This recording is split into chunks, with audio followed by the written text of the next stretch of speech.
Two.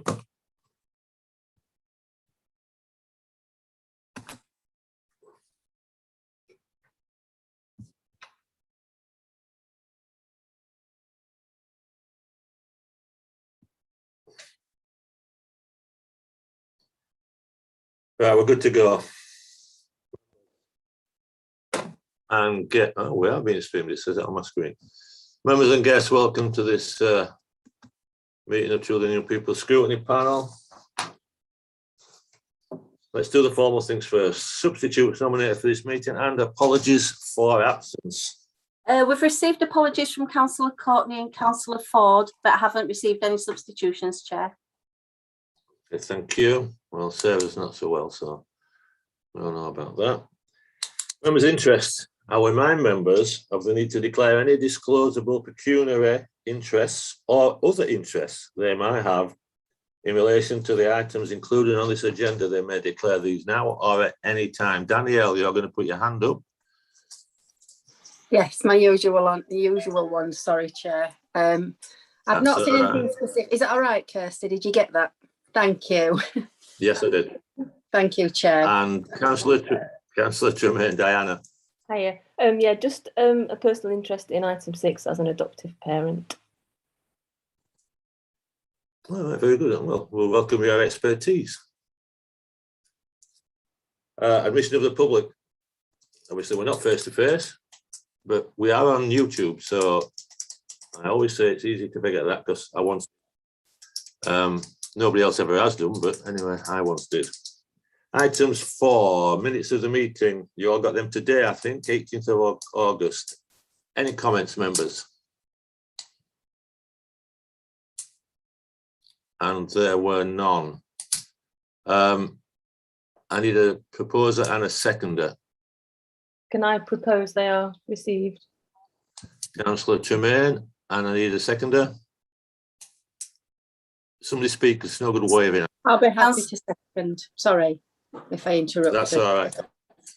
And Councillor Danielle Durbin, thank you. Right, we're going to move on to I, which is Open Minds Partnership. Before we start, as always, my Wi-Fi connection is not brilliant, so I can't see most of you. If you want to ask a question or make a comment, please use the chat function rather than wave at me, or you can stick your hand up because electronically, I don't know how to do that, but you can no doubt do it, and we'll move on from there. So use the chat function if you want to ask a question. I remember to do it while the item's on rather than waiting for it to finish, then we know we can get started. All right, who's handling this then, Lauren? Is it Rona? Yeah, I think if we can kick off with Rona, that would be great, please, Chair. Rona, good evening. Good evening, Chair. Thank you for that, and thank you for taking this item on Open Mind Partnership.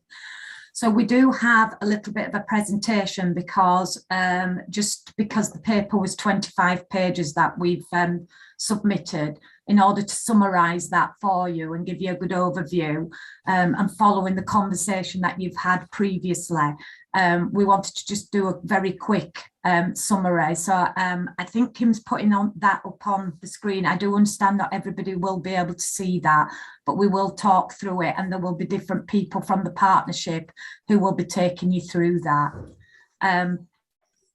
Kim, are you able to put that up, or Lauren? I don't know who's doing that. I'll do it. I'll do that if that's okay, Chair and Rona.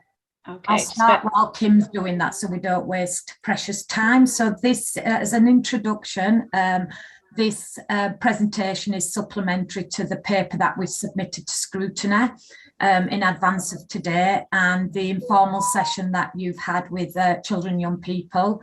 It aims to provide a bit more detail around the outcomes achieved for children and young people and the improvements that have been made by services. And our aim is to illustrate thriving practice so that you can visualise that and see how that works. We have a YouTube video, if it works, that will play. It's only a few minutes long, and just to give you a bit of a conceptual view of the story of a young person, and this is a young person story that they've created and shared with us. So Rona and Chair, I understand that the video may have been circulated in advance okay. of tonight's We've session. already Is that seen the correct? video. We've That's already fine. seen the video. We got a Okay. link yesterday. Yeah, that's fine. So the video is the story that we're going to use throughout the presentation so that you can link that back. So the next slide just gives you a very brief overview of how Thrive works and some of the services that are available in the different concepts of Thrive. And that's just to pull that together, and we'll share that with you so that you have that for future reference, because I think it helps to pull it together and visualize it, that people can access services at any point of this quadrant. So the next slide is we're starting to look into the and describe the early intervention and prevention. So I'm handing over to Kim. Will have to say who. I think this is Kirsty. Kirsty, thank you. Thank you, Rona and Chair. Good evening, everybody. My name's Kirsty. I'm a mental health practitioner for School Links in Calderdale, and we're just going to have a quick look at the amazing things we've got on offer for young people, parents and carers and professionals in Calderdale. So these are a few of the free resources. So we have Cooth, which is a free, safe, anonymous online counselling and support service. The benefit of Cooth is that there are peer-to-peer forums. So that means that children feel that they're not alone, that they can see they're having common feelings to others and to grow kind of friendships online. The research does show that peer-to-peer support does improve outcomes with emotional well-being. We also have the Brew project, which gives bespoke support sessions around emotional well-being for young people. And we have found out this week that Brew has been shortlisted for the Children and Young People Now Awards 2021, which is fantastic. We have Time Out, who can also be known as Healthy Minds, and they kind of work with young people to find out what their thing is. So it can be arts, crafts, singing, drama, anything like that. So they also, Thrive is really important around offering many different platforms, and Time Out kind of developed a listening line throughout the pandemic. So we're looking at different ways to kind of engage with young people. Then we've got Open Minds. We've got the website, which has a resource section for young people. Those resources have been through the Tough Times reference group. So it's been looked at by the young people of Calderdale and agreed that they're easy to use, that they engage young people and that they're useful. We also, within those resources, we've got sort of the young people will find coping mechanisms and different coping strategies on there. They'll also see that links to other resources, and they'll also find links to other kind of national and local services for support. We've also got therapeutic interventions in secondary schools, which is one-to-one work for Key Stage 3. The research shows that sort of school-based interventions do improve mental health, so that's fantastic.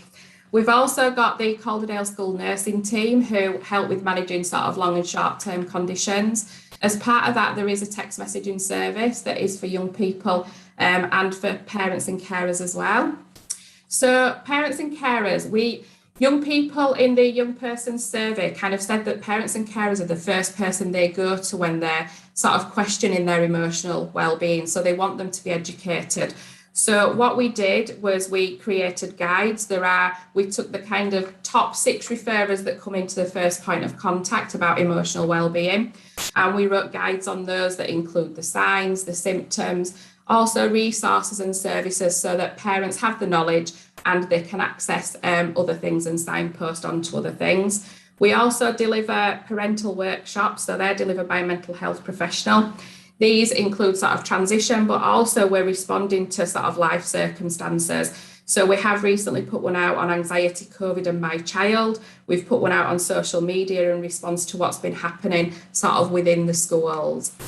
Again, for sort of professionals, we've got the Open Minds website. So again, there's a resource section specifically for professionals. We went and spoke to professionals and found out what they needed to see. We also offer free training. There is a core menu of 6 training courses. And again, they're updated with different trends within sort of young people's emotional well-being. So we've recently released one around suicide awareness and one around building resilience in schools. On all of that training at the end, there's always links to other resources and other support services. There is also a mental health practitioner within schools that offers consultations with schools to look at strategies to implement in the classroom, to look at how to implement the whole school approach, and also to discuss any referrals that might be coming through to Open Minds CAMS to see if we can do some sort of signposting and some linking, multidisciplinary work with other services prior to that referral being needed. We also have Wellbeing for Education, Return and Recovery. So that's accessed again by professionals looking at getting children back into school and looking at training on the whole school approach. We know that the research shows that sort of promotion of resilience does build the ability of community. So that's kind of what we're hoping to do. We're also hoping to give some bite-sized sessions in response to the EHNA around emotional wellbeing and things like self-esteem. Added to that, we have the first point of contact, but I'm sure that Mio will go into that in more detail.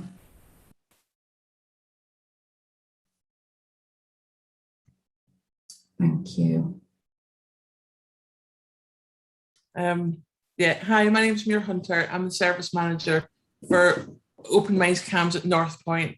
And I'm going to tell you a bit about FPOC, the first point of contact, and our Getting More Help offer. So Kirsty's just done a fantastic job of describing all the early intervention, prevention and signposting services that we do have. And that's very much our focus in the first point of contact. We are the single point of access for mental health referrals across CAMS, so across North Point and Swift, and including all the neurodevelopmental assessments as well. So our focus is on signposting and advice in line with the Anna Freud model that Rona mentioned earlier. We're really focused on getting the right help for young people as early as possible. So in the first instance, we would always try and focus on signposting, getting the right advice for young people, so it's close to their homes, in their local communities, and they're not having to come into specialist services and access resources there. In particular, we help people to access online and digital resources. Kirsty mentioned Couth, which is a mental wellbeing online service. We also have a relatively new service, digital platform called Silver Cloud, which is a CBT resource online. Young people aged 14 plus can access online. Plus we have parent programs so the parent can access it to support an anxious teen or child. And they're developing new programs all the time. We've used it an awful lot during lockdown. We started to use it just at the beginning. It was a bit of a godsend, really. Now we're trying to find the balance really between that online offer, which works really well for a lot of young people, and those that are needing face-to-face. We've improved accessibility to our services. Over a third of referrals now are made by parents, carers and young people.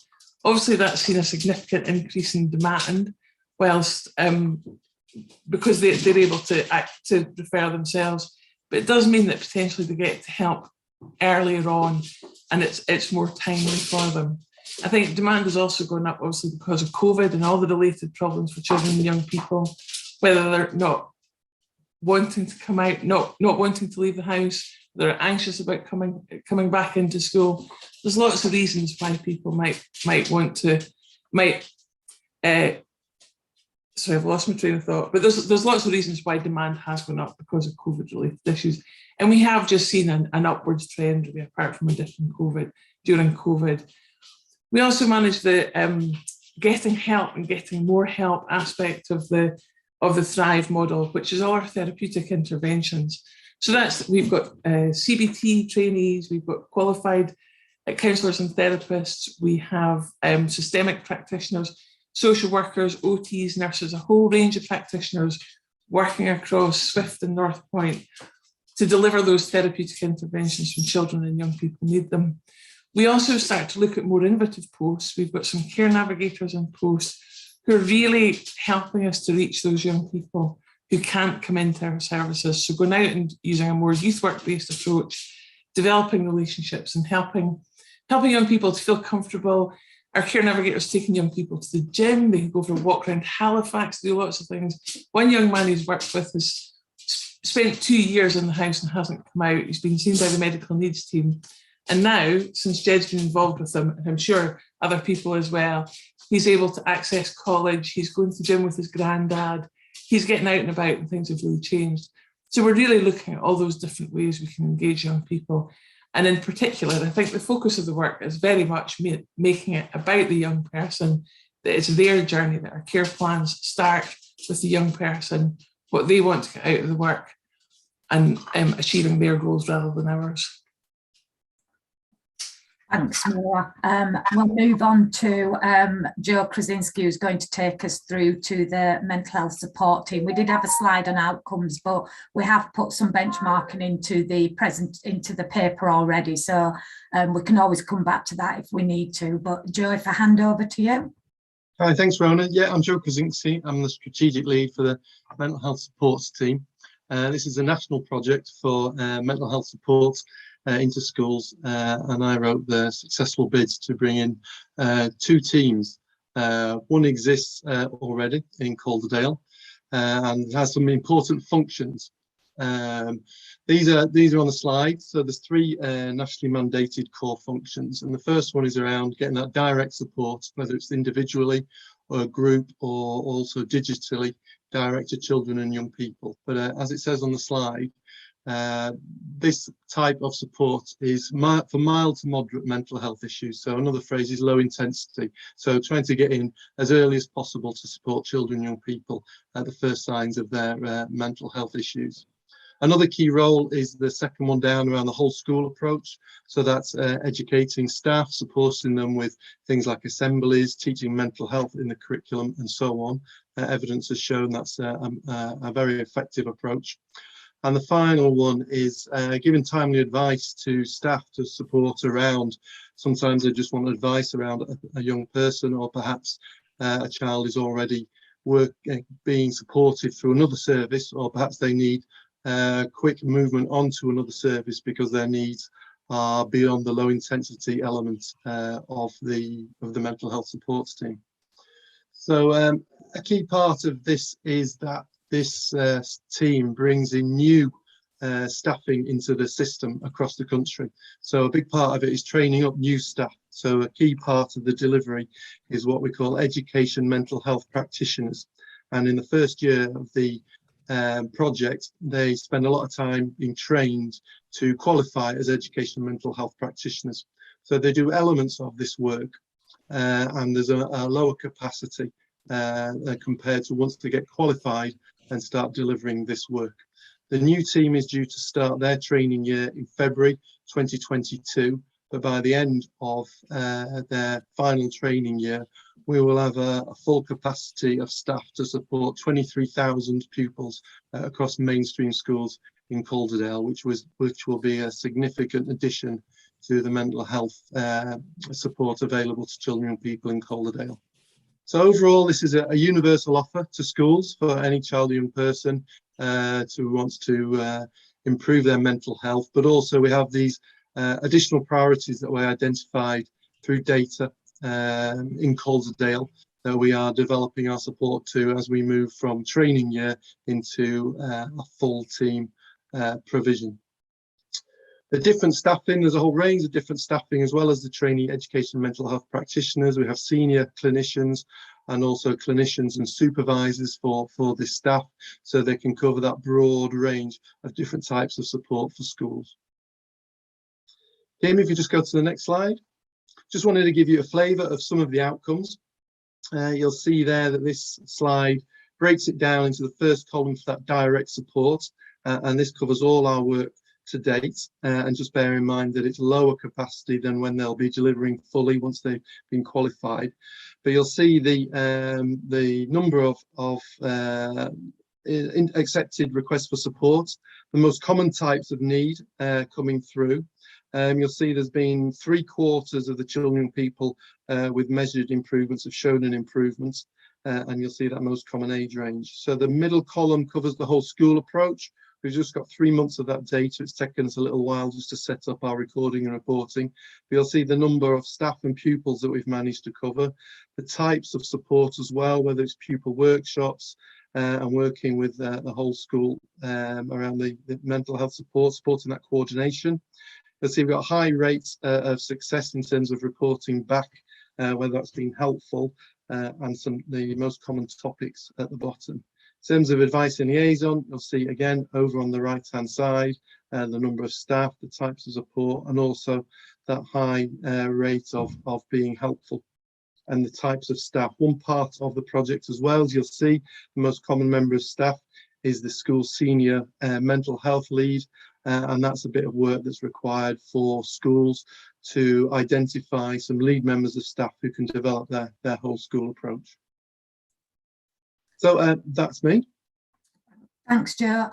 Just a couple of more slides, Chair. The next one is around neurodiversity, neurodevelopmental pathway, should I say.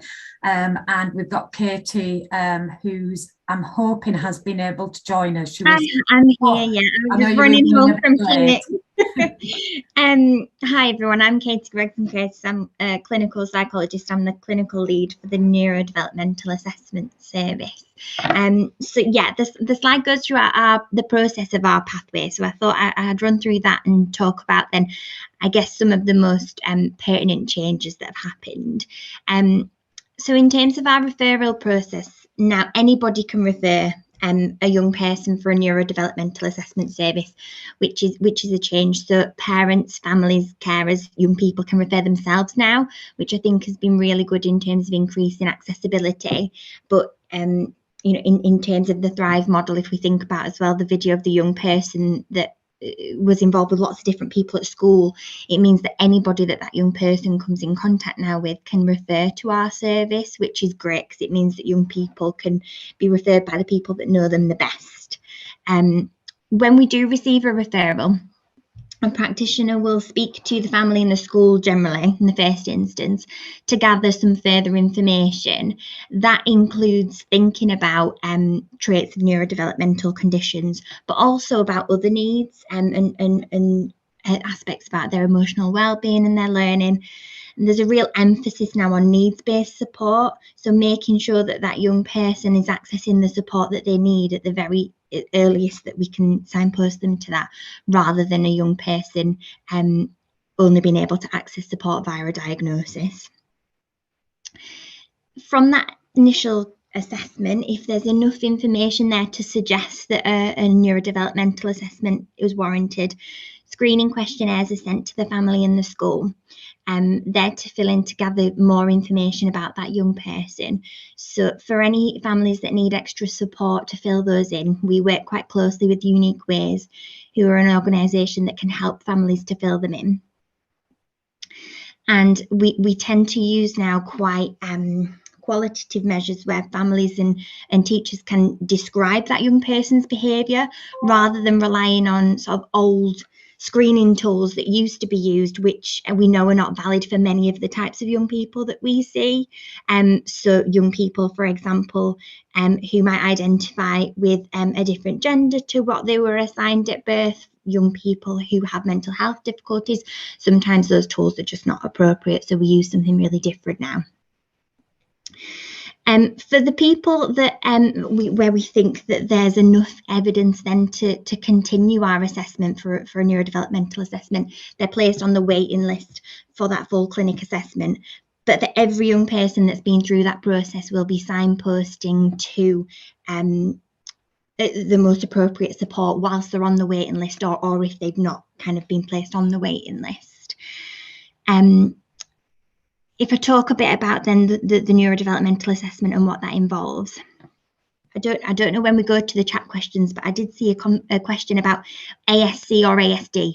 We use ASD because that's what families in Calderdale have asked us to use, and it's what we use in the DSM. So if we think about a neurodevelopmental assessment, what we mean by that is we're looking for evidence of traits of autism spectrum disorder and ADHD, so attention deficit hyperactivity disorder. We assess for both at the same time now. They used to be separate pathways, and we've done that because what we found that people were either waiting on two waiting lists at the same time, or they'd wait on one waiting list. When we assessed them, we realised that they needed to be on the other waiting list and they'd have to wait again. So now what actually it means is that young people are getting a much more comprehensive assessment, and they're only waiting once, and they're not having to repeat their story by coming back for another assessment. What that looks like is a developmental history interview with a parent or carer, so gathering information about that young person's development, an assessment with the young person to gather some observations with them and about their opinions about the assessment, and gathering information from school. All of our young people's assessments are discussed at our weekly multidisciplinary team meeting. So that's a meeting with lots of different professionals come together to share the information and to decide whether a young person meets the criteria for a diagnosis. Sometimes we need further assessments from that meeting. So we might ask for further assessments of a young person's learning, for example, or attention. We might want to go and see them in school. That we individualise to the young person and their needs. So that looks different for each person. In terms of the outcome, we make a decision around the diagnostic decision, but we also give a really detailed report which details the content of the assessment and a profile of that young person's needs. So we think about what else might be going on for that young person. And then, because we are just a diagnostic service, we offer advice around what available support we think is going to be beneficial for that young person. So the family are provided with a feedback appointment to go through that information and a report before they are discharged. At feedback, we ask families to fill in a questionnaire about their experiences. So we use that report to shape kind of our developments in our service. So I've just included, I think we sent through some of the a more comprehensive picture of the feedback we get, but I've just included a snapshot there. The feedback we get is largely really positive. Obviously the main difficulty is the waiting list. So the waiting list is lengthy, but the feedback is that when people get to the point of the assessment, actually it happens really quite swiftly. They think it's really thorough, which is great. So we know that the focus now needs to be on capacity, and we've had some recent investment from the CCG, which has been great because we've been able to recruit stable permanent staffing rather than previously there's been a reliance on temporary non-recurrent staffing.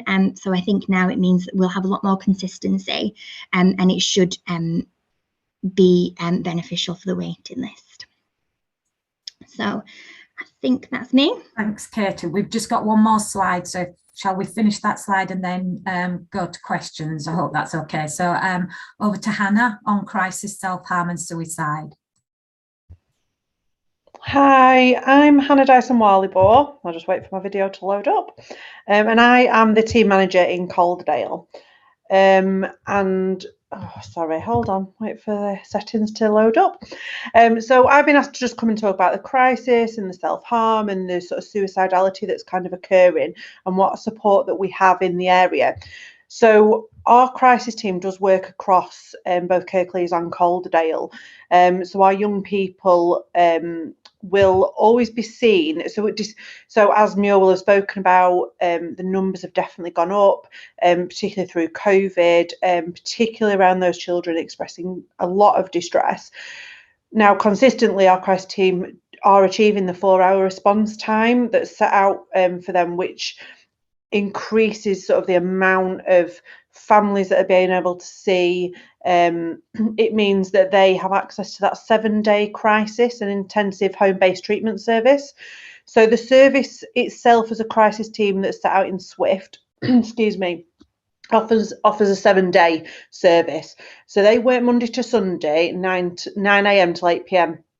And anyone who's in crisis or at A&E or they need intensive support, so young people who've been assessed and may have self-harmed at home or are really struggling, they may increase home visits and see them at home around the mental health and or eating disorders. Because one of the things that has become apparent, particularly in lockdown, is that eating disorders is being used as a form of self-harm. For lots of reasons, and I think obviously every child is different on how they show the distress that they're feeling at that time, but obviously that's why they've become a bit interlinked, I suppose. Between 8 p.m. and 9 a.m, if a young person sort of attends crisis or is in crisis and attends A&E, they will be assessed by the mental health liaison team. So there is a service that kind of is overnight for those children that are in crisis, so they're not just kind of left. And then it will be passed back to Open Minds CAMS the following day to pick up. Now, so obviously, if you've got children in 136, you know, if that's kind of happened, or if they need to have home-based treatment, that will then be arranged. Since July this year, there was a new commission service that's across West Yorkshire, and it's called Night Owls. So it's quite new. We don't have a lot of data about it, but it's manned by crisis clinicians, and it takes calls from young people, parents and professionals who have identified that a young person is in crisis. And the aim is to support that young person by phone or text, as dependent on what their needs are or what they need at that point, and to try and prevent them from going to A&E. Because obviously we all recognise that A&E is absolutely not the right place for children anyway, and definitely not a child in crisis.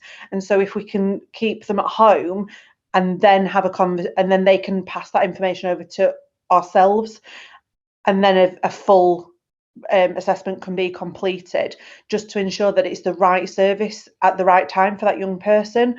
So we have a 24-hour response from Open Minds, and for our young children and young people, it's being delivered by different services. And all of those numbers are accessed on the Open Minds website, and obviously Night Owls are putting forward their promotional information.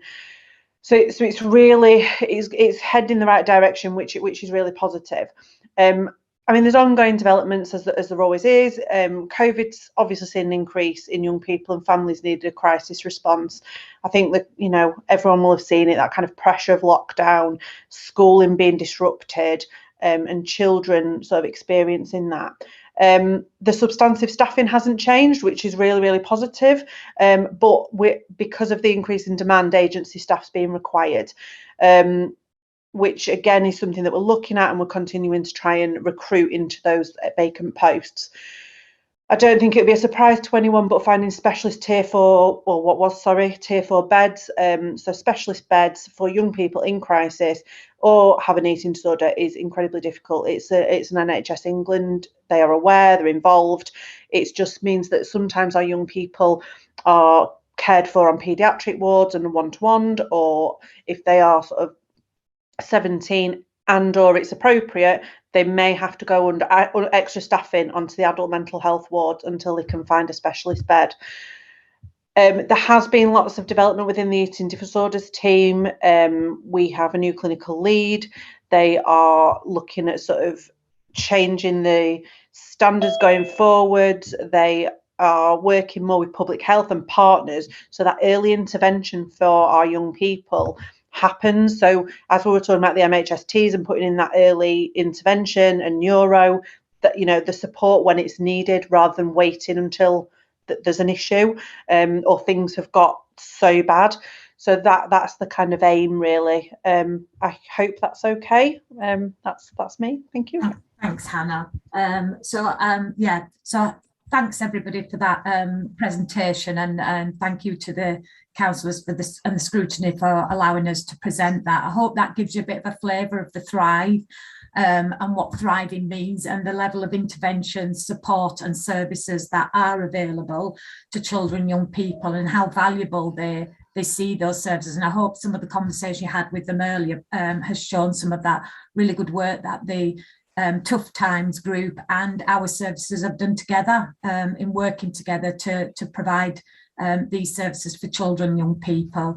So I'll hand back over to Councillor Raystrick, just to say that we have a couple of other people online. We've got Dr. Caroline Taylor, who's the mental health lead and the chair for the Open Mind Partnership, who's with us today to help with any questions, etc. Thank you, Rona. Councillor Monteith, Brenda, would you like to ask a question?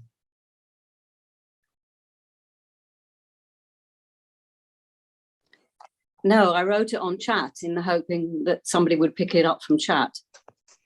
Okay. Which is are the young people's privacy respected if they are 16 plus in terms of contacting parents, carers? Who would like to answer that?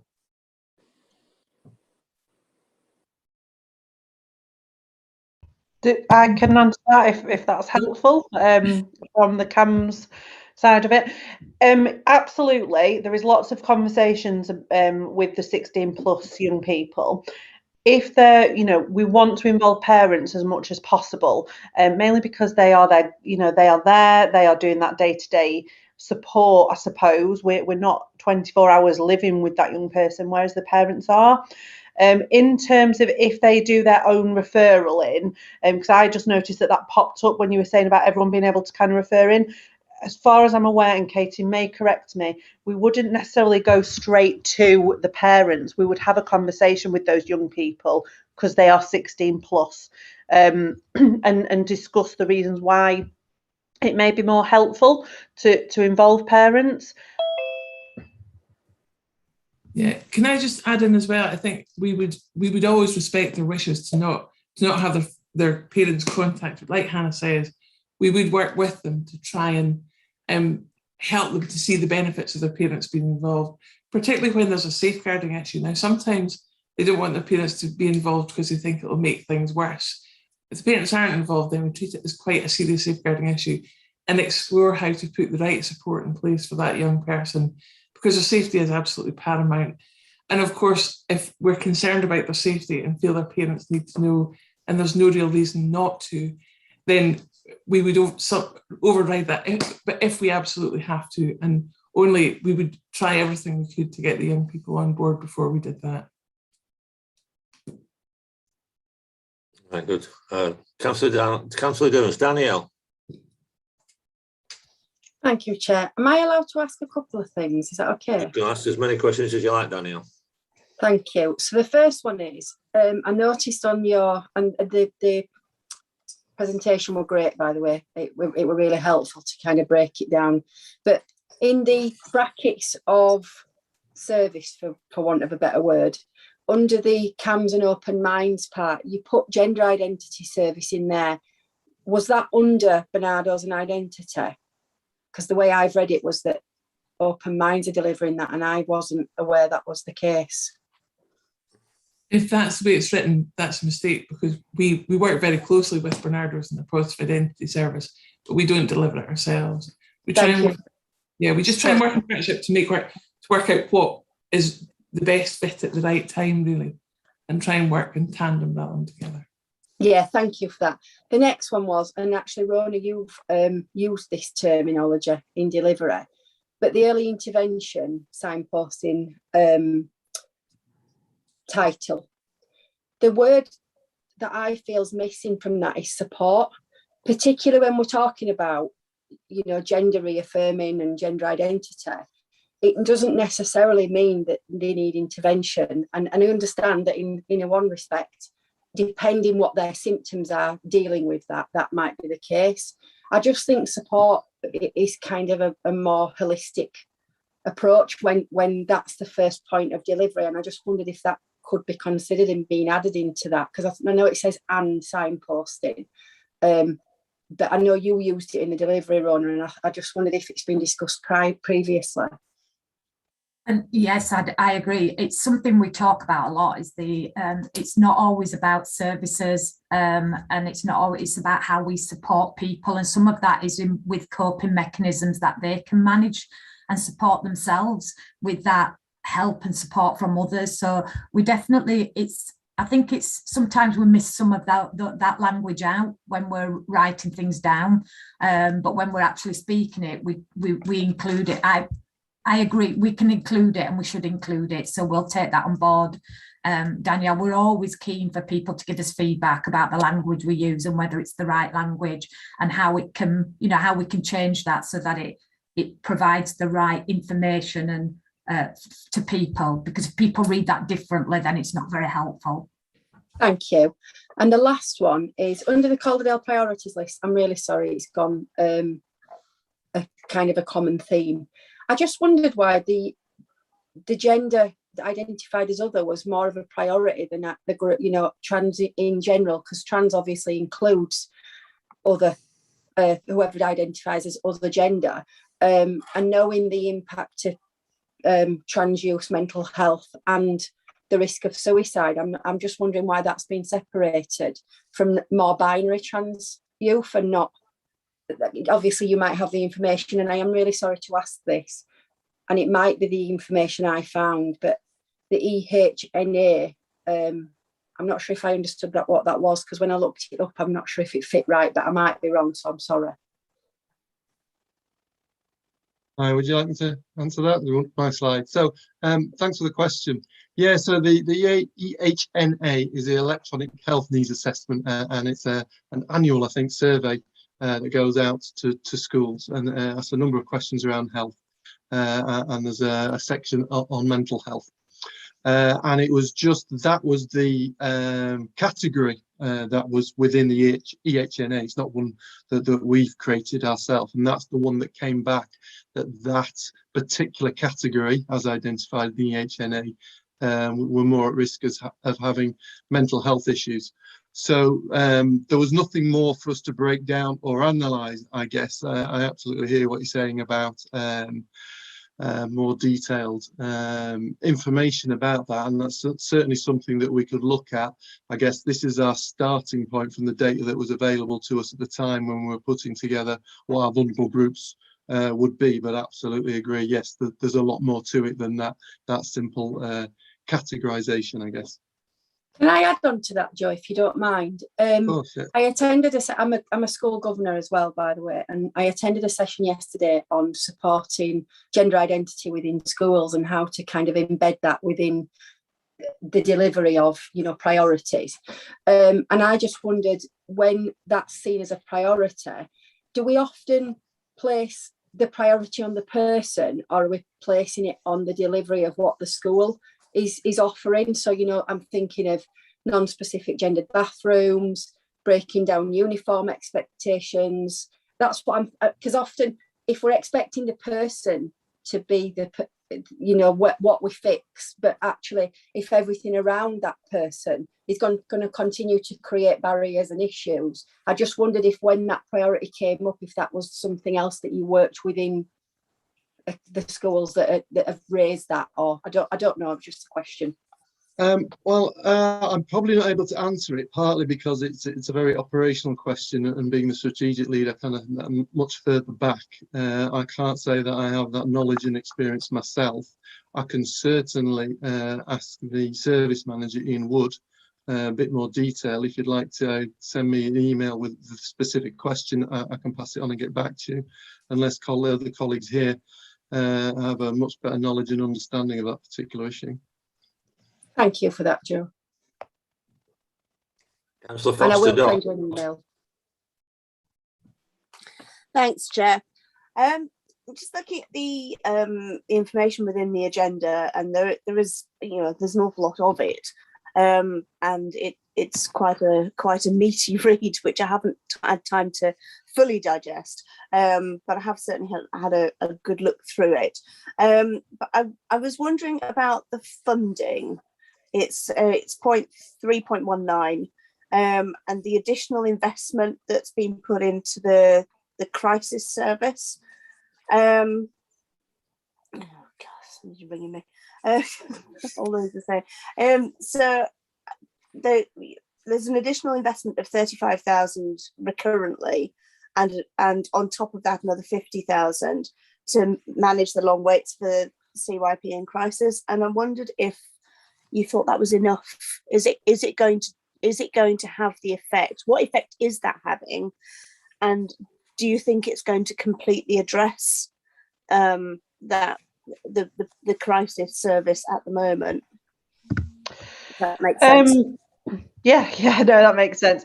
Obviously, that money is being used to ensure that that we have the correct staff with the right therapeutic training, and that we are ensuring that the staff are there, their skills are being updated, as well as ensuring that we have the space to be able to see young people that's appropriate. So it is being used in that way. I suppose the nut of the question, do I think it's enough? Is it ever enough when the numbers keep going up? I think the reality is no, probably not. But I think that's why in Calderdale we actually have a really good working relationship between all of us, and so we work really well with the partners wider than ourselves and North Point to ensure it is the right service. So some children may feel, may have a crisis, be assessed, and things kind of settle quite quickly, and therefore wouldn't need that longer term intervention. But if the question is that enough money? No, because it never ever will be, will it? And particularly with the numbers going up. I mean, I think we are all being realistic. The numbers are not going to go down. I think it's increasing year on year, and COVID has just driven that number very rapidly. In very pressured in those areas, and the children, I think, are, because they've been at home, they're coming to us quite unwell, both in eating disorders and in crisis. So then it is requiring longer work, more intervention, possibly work, joint working. So I think any extra money would be great, and we will utilise that, as best as we can. But yes, I think it, and all we can see is whether or not the numbers stabilise, rather than going as high as they have so fast in the last 2 years. Hopefully they will start to stabilise, so we can start to project what we would need better, I suppose, going forward. Sorry, does that answer your question? Could I also add to that, just from a commissioning perspective, is that all right? The money that we've received has come from NHS England, and it's some of it's non-recurrent funding and some of it's recurrent funding for this year. And what we know is through the long-term plan, there is additional funding coming through on an annual basis, and it's increasing. So we've invested what we've invested into the crisis team for this year. But like Hannah says, what we'll be using is we'll be looking at that data and projecting what we will need going forward. So that will come as part of our planning for future years, because as Hannah says, it's not going to reduce. And with the issues and the gaps we've got around tier 4 beds, we need to have more and more support within the community to manage people at home and safely at home. But so that's where we are currently, but there are plans to continue to keep supporting that and looking at the investment going forward. That's great, thank you. Thank you, Rona. I'll come to you in a moment, Helen. I thought it was quite a depressing statement from Hannah there, and you there, Rona, that there's an inevitable level of increase. Isn't what we're doing in early intervention an attempt?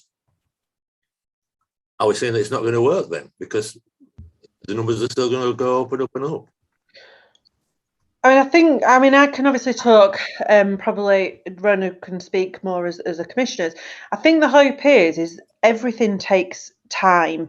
I got a background in working in public health. It's that drip effect, that education. That's why the MHSTs are really positive, because the schools that the MHTs are in have already seen a decrease in the children attending those schools, attending A&E and having crisis. So I don't think we're saying it's not going to work. I think as the number of children go up, birth rates go up and down, all of that kind of stuff. And I think children possibly have very different pressures, and have access to more information. And I think sometimes that then leads them to us, whereas we then might be able to signpost out. And I think we're just better at saying it's okay to be sad, it's okay to feel bad, let's see how we can work together. So I think it's an inevitability over time, because we've only got previous years to look back on and the numbers previously to go back on, and each year those numbers are increasing. Hopefully over time, with early intervention, those numbers will at least start to stabilise, if not start to deplete, to go down, sorry.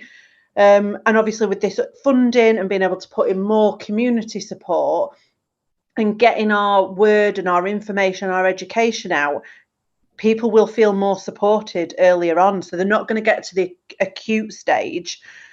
I hope that's the aim, isn't it? Is that, or even anybody can have any issue with their own mental health, but what we don't want is where it's really acute and they're in A&E and they're self-harming. So it's to try and make sure that people build that resilience, I suppose, moving forward, but that will just take time. And we've only got the data from previous years where it's increasing year on year.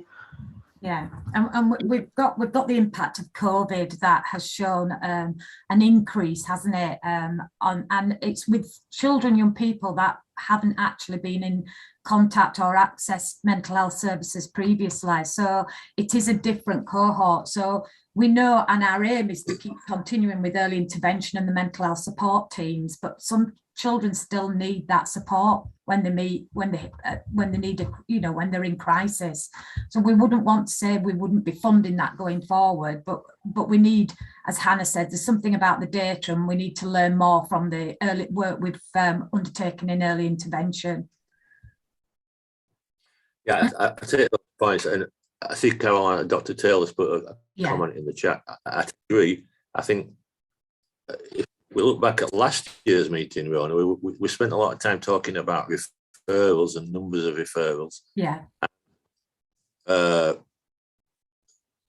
Once you start to raise awareness of something, you find more of it. And I think that's I think that's Dr. Taylor's point. But I go back to what I said at the beginning. I think it's a bit of a depressing attitude to think that it's always going to be going up, and so what we're doing is not going to work. I think it does work.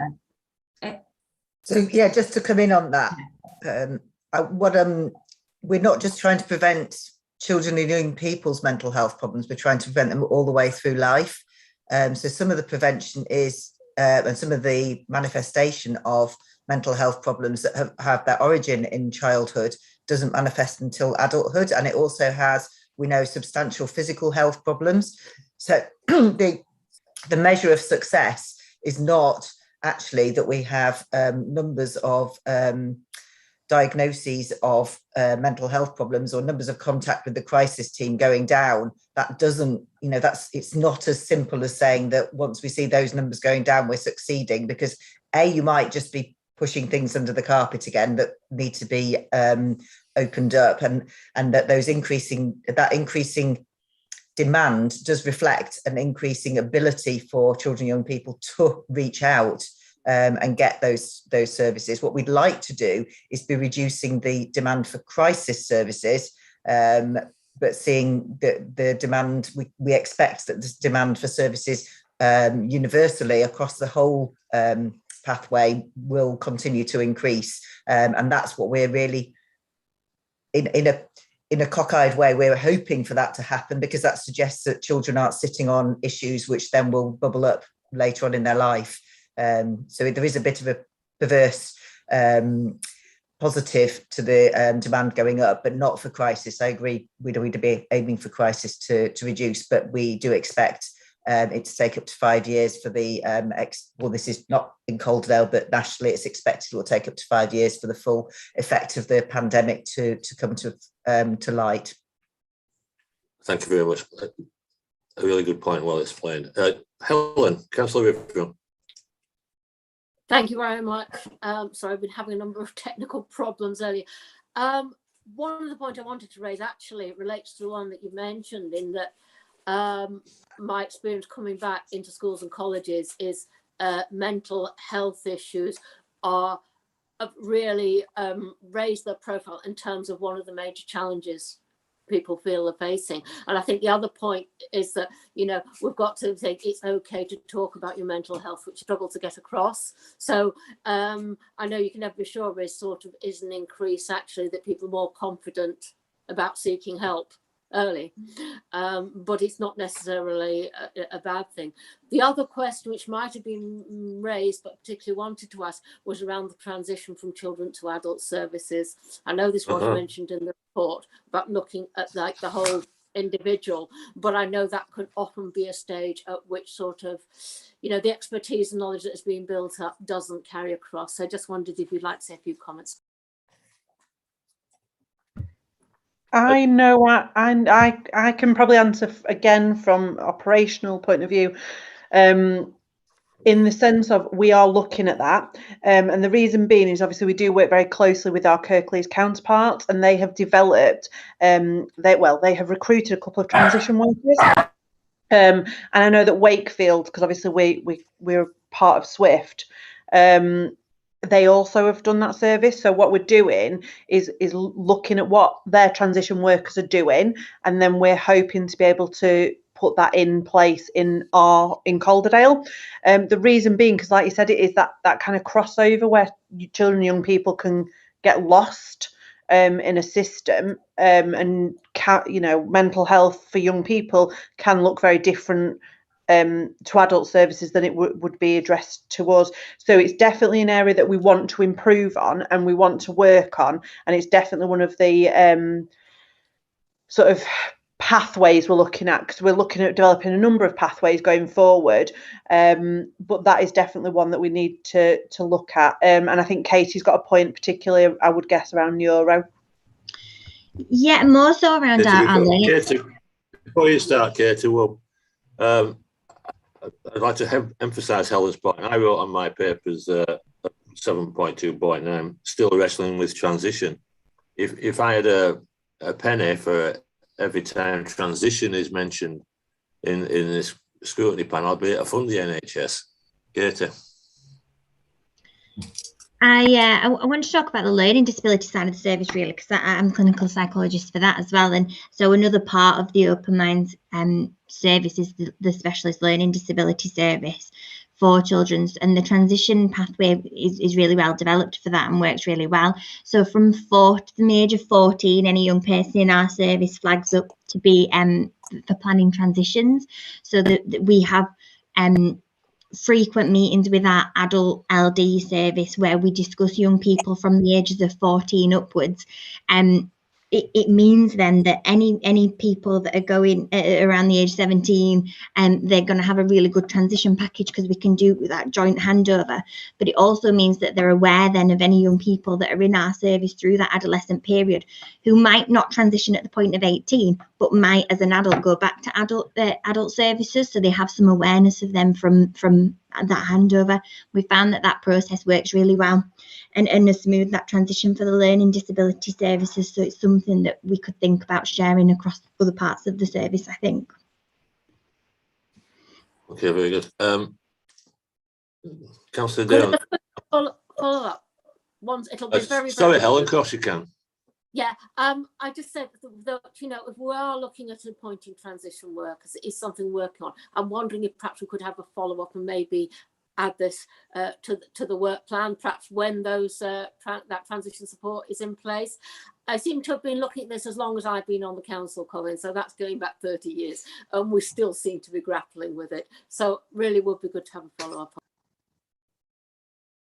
I agree, Helen. I absolutely agree. Danielle. Thank you, Chair. Sorry, I did put comment, but it was a question. Katie just referenced about the robust transition for young people who have a learning disability. I just wondered what her feelings were about people that are neurodiverse within the service but don't necessarily have a learning disability, and what the transition process is, how you feel, if there's anything that can be improved on in that respect. Yeah, I think that really needs to be looked at to improve. I think we find it quite difficult transitioning for our young people with a diagnosis of a neurodevelopmental condition. The adult service within our locality has quite different criteria, and which can make it quite difficult to transition young people. And what I think we need to work out is something that yeah, I think that needs to be worked on. Essentially, I think there needs to be a much smoother transition for those with it who already have a diagnosis of ASD and ADHD, where they're not subject to kind of extra assessments when that diagnosis is already established. Thank you, Kate. Yeah, Councillor Monteith makes a point about EHPs staying exempt to 25, whereas service transfers usually happen at 18. And I think the whole issue around transition is frustrating. I have one or two questions, and then we're going to move on. A lot of what we talked about tonight has been access to the internet, all about access, really. I'm wondering what we're talking about in terms of the younger children, the younger, but a lot of it seems to be teenage pointers. I think Muir mentioned people 14 plus, and parents being a third of the research. Is it do parents tend to refer the younger children, and do the older children, the teenagers, tend to refer themselves? Is the whole thing working age-wise? I think it's we don't get a huge number of young people referrals. It does tend to be mainly parents, but the younger ones, obviously, if it's going to be. You said a third of referrals for parents. I'm guessing the bulk of the other ones are doctors and police and schools. Yes, doctors and schools mainly. And then in that third, it's probably mainly parents with some young people self-referring. But it's usually their parents who will refer them. And is that age? Is age blind as far as that's concerned? The younger children. If we're talking about early intervention, the younger we have the age profile, that's the better, surely. So the younger ones, it'll be parents who refer them in. I don't think we've had any referrals that I've known of for under 14s. It would be the parents that refer them in, and we'll often work more with the parents or with the parents alongside the young people as an intervention for younger children as well. Okay, thank you. Dr. Taylor. Caroline. Thank you. So I guess what I just wanted to do is, we've all really welcomed this discussion tonight. It's been really helpful. All the points that you raise are great, because when you're involved in something, it is sometimes you can lose sight of some of the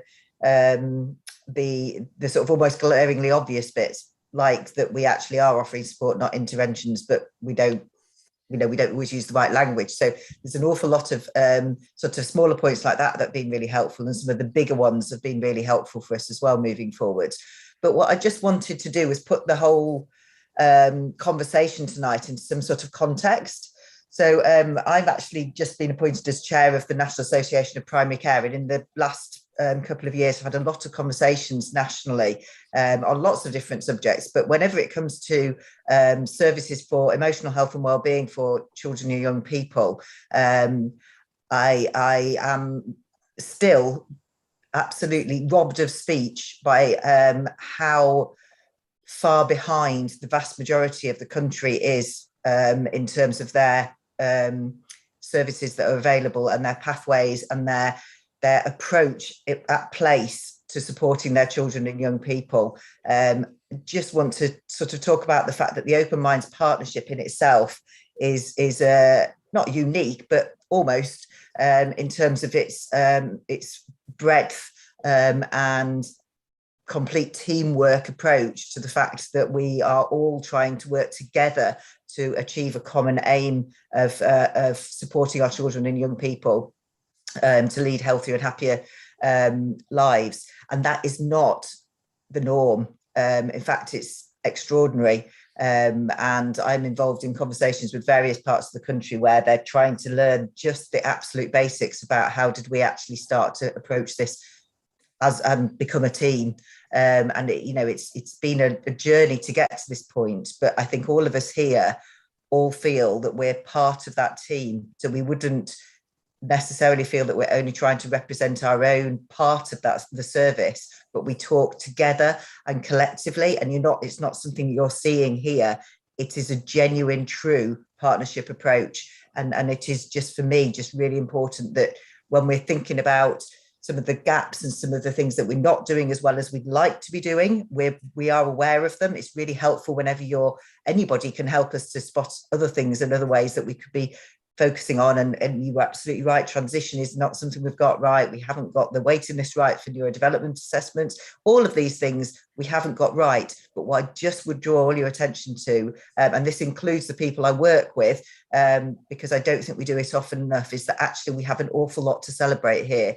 And we do set a very high standard, which the rest of the country is struggling to even vaguely emulate. So it's just really just to put that little bit of context in, just to sort of end on yes, we know we've got lots to do, and yes, there's always ways to improve, and we all want to do that the same as you do. And we should, we feel that we're working together with Scrutiny panel to do that, and that you're part of the Open Minds Partnership in the challenge that you provide for us.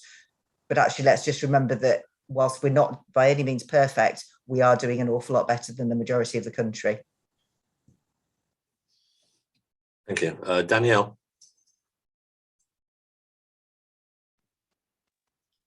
Sorry, I think it was covered within Dr. Taylor's comment, so thank you for that. Hi, members. There's nobody else wanting to ask a question, so I'm going to call this halt. I'd like to echo Dr. Taylor's comments. I've been on this panel for a long time, and CAMHS, as it was then, was a major thorn in our paws. I think in the past I've even resorted to banging the table. I'm much more encouraged by it now than I was. I thought the report was excellent.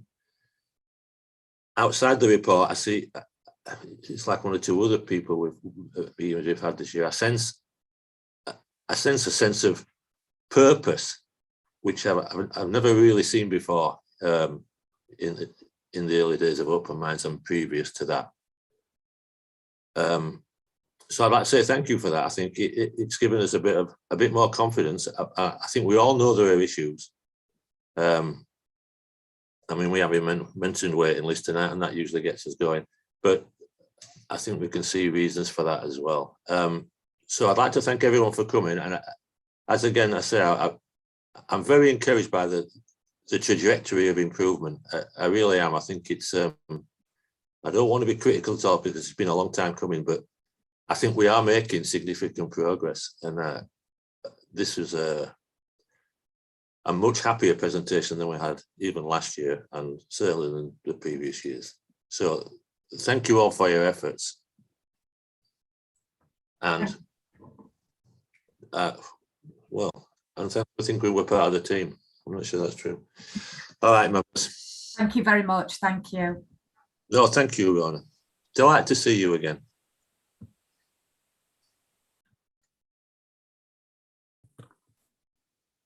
All right.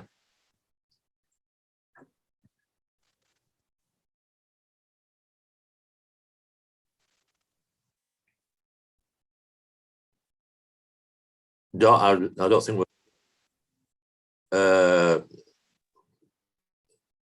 I don't know the answer to that question. Does anybody? Yes, I do. Sorry. Oh, sorry.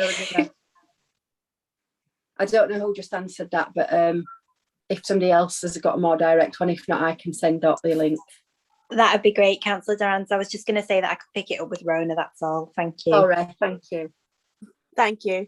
Just occurred to me that actually this would be quite a good place to get a contact for that specific bit of casework, but it wasn't appropriate to raise it on the meeting, you know, the details of the meeting. So thank you. All right. I thought that went well, members. Again, I think very interesting, very, very interesting. So we're going to move on now to item 6. Who have we got for item 6? I think we should have Michelle, who's joined the meeting, Chair. I'm just looking for her. I'm here. Oh, hi, Michelle. Hi. Thank you. Hello, Michelle. Hi, good evening. So I'm here from One Adoption to share the annual report and the information specifically related to Calderdale children. I think one update that isn't in the reports that I would like to share with you is we've had some changes within the management structure in One Adoption. So Sarah Johal has been head of One Adoption since we became an agency in April 2017, and Sarah has recently moved on to a secondment with the regional adoption agency leaders. And I have stepped into the interim post as head of One Adoption for a 12-month period. So we've had a little bit of movement in that Rhian Bainan has become the service delivery manager for One Adoption with a link in with Calderdale. So Rhian's here this evening as well so that she can see what happens at Scrutiny Board.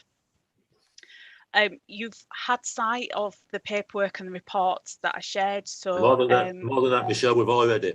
Yeah, so my suggestion is that rather than go over that, I answer any questions that the councillors have this evening. All right, well, I'll start because members take a bit of time to warm up usually. Page 1. An easy one to start, Michelle, and for you, Rhiannon, if you've never been to Scrutiny before. The latest figures nationally show that there's no longer a gap between children waiting and the number of adopters available. Is that, I read that sentence, I had to read it 2 or 3 times to make sure it was true. Is that actually true? It is. Why that's happened? So it tends to go in cycles. And we do have periods every few years where there are more adopters than there are children with a plan of adoption, and then it tends to go the other way and we have far more children than we have adopters. So it is something that does happen periodically, and it's fantastic because the more adopters we have, ideally it means that children wait for a less time before they're placed with adopters. The challenge is the disconnect between what adopters are looking for in terms of the children they would like to adopt and the needs of the children that we are trying to find families for. And so it still does mean that those children that would be classed by the DfE as harder to place, the older children, the sibling groups, the children with disabilities and complex needs, still wait longer for families, sadly, because a lot of adopters are looking for younger single children. Yeah, I get that. So my follow-up question to that is, before I go to Diana, is why are children waiting 500 days when we've got more adopters than we have children? Because sadly, the needs of those children are such that adopters don't want to consider or don't feel able to meet the needs of those children. Sometimes that's the bigger concern for adopters, is that they're worried about the support they might receive, they're worried about their ability to meet the needs of those children, and so therefore they will wait for a child that they consider to be less complex, or a child that they feel that they're more able to care for. So, do we need to be smarter recruiters? Yeah, absolutely. Yes, we do. And part of the national strategy that is underway is focusing very much on that, about how do we recruit more adopters who feel confident in meeting the needs of some of our more complex children and the children who do wait longer. It's not just a local issue, it's a national issue, and so therefore we're looking at a national approach to it. Are the things that we could put in place that would give people the confidence that they could care for those children? And how are we doing that? We are doing that. Yeah, we are. We're absolutely, like I say, it's a national project. So part of the work that Sarah Jo Hall has moved on to do is to work with regional adoption agency leaders across the country to see how we can maybe work together to look at increasing that pool of adopters that's available nationally, because those children wait longer in all local authority areas. So we want to look at what we might be able to do as collectively as a group across the country to increase the number of adopters. Okay. I had one more point, but I'll go to Diana first. Councillor Tremaine, Diana. I don't mind if you carry on. I was going to ask the same thing actually, about how do you I've got another question too, but how do you encourage people to feel able to consider adopting those children, the older children, and the children who are likely to have additional needs? And you've sort of answered that, but I suppose it links a little bit to the other point which I was going to make, which is around support. And as an adoptive parent, that's kind of one of the areas which, I think if a prospective adopter was perhaps thinking about what they might consider in terms of what they felt able to do in terms of a placement, they need to feel absolutely reassured that the support is in place for them. And I know that a lot of adoptive parents would say how much they've struggled to access that support in different ways. So I suppose it links a little bit. I mean, from the report, there's some really positive feedback on the wider report about the level of support and the satisfaction with that support, which is really, really good to see. But how do you kind of reassure with complex cases and in terms of the timeliness of the support, and how can you make sure that is in place? I think that's one of the biggest challenges, and I think you're absolutely right. I think reassuring adopters at the outset about the support that can be in place for them throughout that child's life, throughout childhood into adulthood will help adopters to feel more confident that they can care for those children. And I know one of the things regionalisation of services has given us is a much more comprehensive and a stronger support offer to adopters across West Yorkshire, and it's gone from strength to strength over the last few years. And I think one of the advantages we've seen is by having a multidisciplinary team attached to the adoption services, it means that we get the input and the support from people from an education background, a health background, psychologists. We've recently appointed a speech and language therapist to the team.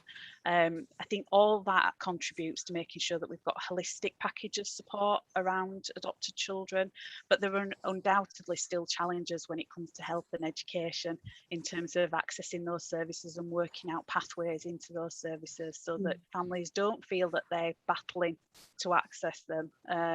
So that's something that we're continuing to work on with our multidisciplinary team, but I think that approach across the country would help in terms of having the confidence that education is well informed in terms of trauma and in a place to meet the needs of children, and that the access to the health services are there for those children that need them as well. Could I ask just one extra bit actually around that obviously carry on, Diana. A lot of what you've had to offer has been online, which has huge disadvantages in some ways, but also some benefits potentially. And thinking as a parent who quite often wouldn't be able to access something face to face because actually it's quite hard to leave your child potentially. Will you kind of learn in terms of the sort of options, and will you carry on some of those options going forward? Yeah, absolutely. Listening to our adopters, they definitely have appreciated the option of joining some things online, support groups, and some of the training that we offer.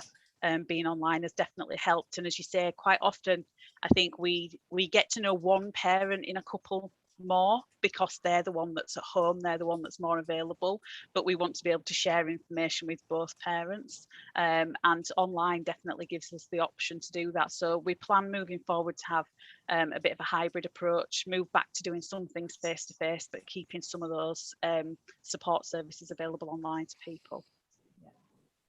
Yeah, thank you. Councillor Foster-Dott. Thanks, Chair. I've just got a fairly straightforward question, really. You make reference on page 33, page 3 of your report, to early permanence replacements. What is an early permanence placement, and how does that differ from a not early permanent placement? Okay. Thank you. No problem. So that's an early permanence placement is where an approved adopter is temporarily approved as a foster carer for a specific child. So when a local authority has a child coming into care and they are confident that a plan of adoption is going to be the most appropriate plan for that child, because of previous involvement with the family, because of the assessments that have already been done, then we would explore whether we could place that child straight away with approved adopters to act as foster carers while the court process is ongoing. And what that means is that if the child's plan is then confirmed as adoption, they would stay where they are. So the child has one less move. If you like, they don't come into foster care, then move to adopters, they just stay with that family. So we sort of talk to adopters about the fact that they're taking that risk as an adult, but it reduces the risk for children by giving them only one carer during that time. Does that make sense? That's great, thank you. That's it sounds like it's a really positive thing for some children, actually. And yeah, really absolutely. Good. It really is. It definitely gives them the greatest opportunity to form secure attachments from the earliest point, really. So it's definitely beneficial for the children.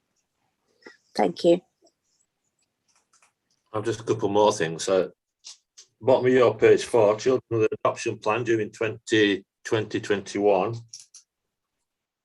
Significant decrease in the number of children with an adoption plan when compared to previous years. Well, why do we think that is? Yeah, we've been exploring that. We've been doing some joint work alongside Calderdale, looking at the numbers and looking at the different options for permanence that children have. So alongside looking at the adoption numbers, also looking at the numbers of children that were placed with special guardians or children that were rehabilitated to birth parents. So that's a piece of work that's ongoing at the moment, looking at that. What's interesting is, though, that lower number is actually more in line with the national figures around the percentage of children leaving care because of adoption. It's more that it's been higher in previous years than other places in the country, and actually the lower number is more in line. So it's something that we're trying to unpick a little bit more and understand at the moment. Yeah, I think that it's a bit like what Dr. Taylor said. I don't know if you're in the last meeting, Michelle, about unmet demand. Really, if you work early with everything in every area, presumably the objective with all children become looked after is to rehabilitate them, reacquaint them with their family and all the rest of this. And so there is one way of looking at it, that they've got less children coming up through adoption. You'd be more successful at preventing them and getting to that stage, I suppose. Yeah, absolutely. The data doesn't always tell you what you want to know, does it? No, it doesn't. And it is absolutely true. You know, the ideal would be that children don't need to be placed for adoption, that families are sufficiently supported so that children stay at home. And it is possible that this is a reflection of positive early help and early support in Calderdale, is meaning that children are not being placed for adoption. They don't need to be placed for adoption, or extended family members are coming forward and those children are staying within their extended family, which again is a preferable outcome to adoption.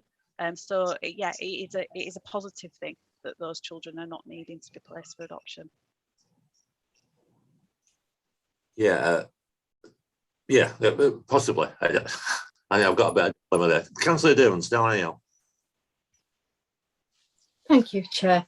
A couple of questions. I've just noted the prospective training package, and I've looked beyond that, and I'm not sure if I've missed it, so I'm sorry if I'm asking something that has been said. I just wondered why or if attachment understanding and the impact of that, particularly on the children, that understandably by the time that they're getting to a point of adoption, there will be impacts of that. And also whether we offer support with therapeutic parenting approach because of the positive impact that has, particularly with children with attachment trauma issues. So yeah, that was my question. I hadn't seen it, so I'm sorry if I've missed it hidden somewhere. No, that's absolutely fine. So attachment and the impact of trauma and brain development is woven throughout all our training that we do for prospective adopters. So it features in every bit of training that we offer. It's a theme throughout. If there is something that we feel that parents would benefit from, something specific around therapeutic parenting to meet the needs of a particular child, then we have access to a range of therapeutic parenting programs that we can access. We use the Adoption Support Fund frequently to fund therapeutic parenting packages and support for children and families, to make sure that parents are as informed as possible about. But sorry, can I just, is that not a precursor? Is that when crisis has potentially arisen? Is it not part of the training prior to an adopted family being placed, a child being placed, sorry? Yeah, so it forms part of the preparation training, and then further down the line, if after a child's placed, it's felt that parents would benefit from something a little bit more bespoke and specific to them, then we can use the Adoption Support Fund. But all our adopters attend a day's training before a child is placed with them after they've been approved. After a link's been identified with a child, they will attend a day's training, and the whole focus of that day is therapeutic parenting, how they can build a relationship with the child in the early stages of them moving to live with them. So they're given, it's based on TheraPlay techniques. So we talk to them a lot about the things that they can do to help nurture and build that relationship and make that child feel safe. Thank you. Councillor Tremaine, Diana.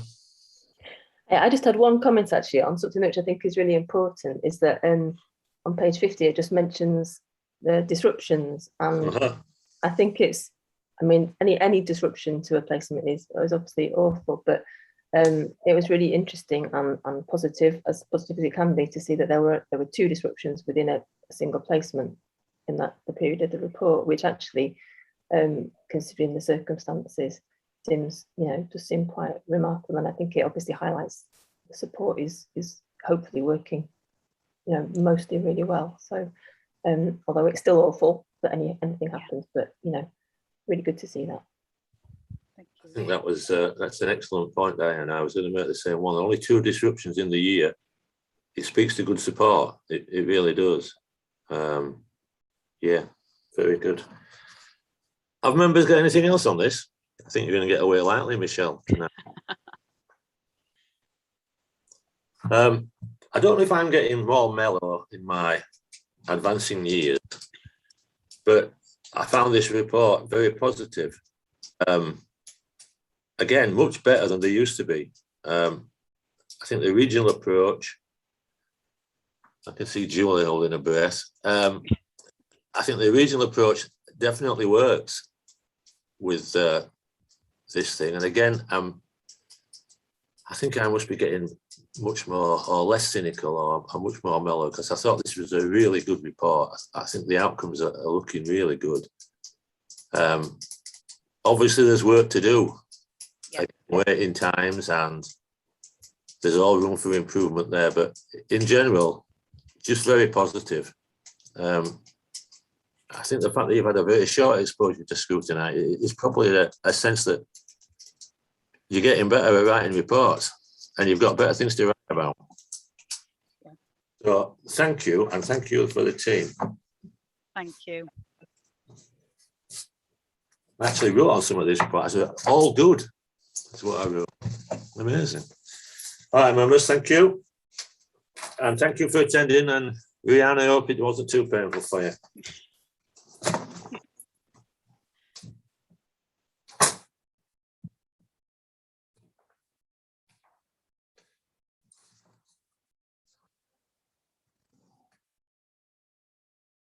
Well, again, I thought that was very good, members. I don't know. Nod your head if you agree. Item 7, a relatively new item. I don't think we've had commissioning with us before. That's not to say that they're not going to have a lot to talk about, Jill. Let's hope. So, over to you, Jill, I think. You'll have to unmute yourself, though. That would be a good start. Yeah. Thank Although you, we're all Chair. getting really good at lip reading. Thank you, Chair, for inviting this commissioning report this evening. Jane Hall is the strategic manager, who's the author of the report. So I'm going to hand over to Jane to highlight a few, very briefly, a few key aspects. Also, just to say that we've invited 3 providers. So we've got the women, Angela Everson from the Women's Centre here this evening, Shona Walsh from Unique Ways, and Louise Nellis from CK Careers. We thought it would be really useful for Scrutiny to have the opportunity to hear from some providers directly. Unfortunately, that as there are 17 contracts, it wouldn't be possible to invite them all. So I'm going to just hand over to Jane Hall very briefly, and then Jane will highlight a few bits and hand over to providers and then yourselves for questions. Thank you, Jill. Good evening, everybody. You probably not met me before. I'm fairly new to Calderdale and started in June, as Jill said, as Strategic Commissioning Manager. So I'd just like to highlight a couple of key points, as Jill said. So the report provides an opportunity, I hope, to look at the full range of contracts that we currently commission, are intended to commission for children and young people in Calderdale. In terms of our commissioning process, we have a 5-year commission and procurement plan that we work to. That plan is set out in terms of Appendix A, in terms of the full range of contracts that we currently commission. And you'll note that the annual value of those contracts that we hold is just over 15.5 million. So quite a lot of responsibility and quite a lot of services that are supporting children, young people and families in Calderdale. We have a number of services that we jointly commission with our CCG colleagues. Some of those have been referred to earlier on this evening. So for example, Children Looked After Health, Child and Adolescent Mental Health and Speech and Language Services. And obviously going forward in terms of some of the changes on the horizon for integrated care systems and changes to CCG, joint commissioning with partners and particularly health is going to be even more important, I think, to that integrated care system going forward. We've already heard this evening as well the importance of engagement and co-production with children and young people, and that's a really significant part of our commissioning process. And within the report, we've provided some examples of where children and young people have been engaged and influenced our commission services, and also with parents and carers of those children and young people as well. So engagement and co-production is extremely important as part of that commissioning process. And I think just one other thing to highlight is the governance around our commissioning process and the assurance, bearing in mind that the amount of funding that we're talking about here, and our integrated commissioning board, which is a multidisciplinary commissioning board that provides that quality assurance, that scrutiny, and that management and oversight of all our commissioning processes from the very first instigation of a project right the way through to contract award, and then obviously contract management with each individual provider on a regular basis. So I'm hoping that the report provides scrutiny members with the assurance of our robustness of processes, but also gives some insight into the range of services that we commission for children and young people in Calderdale.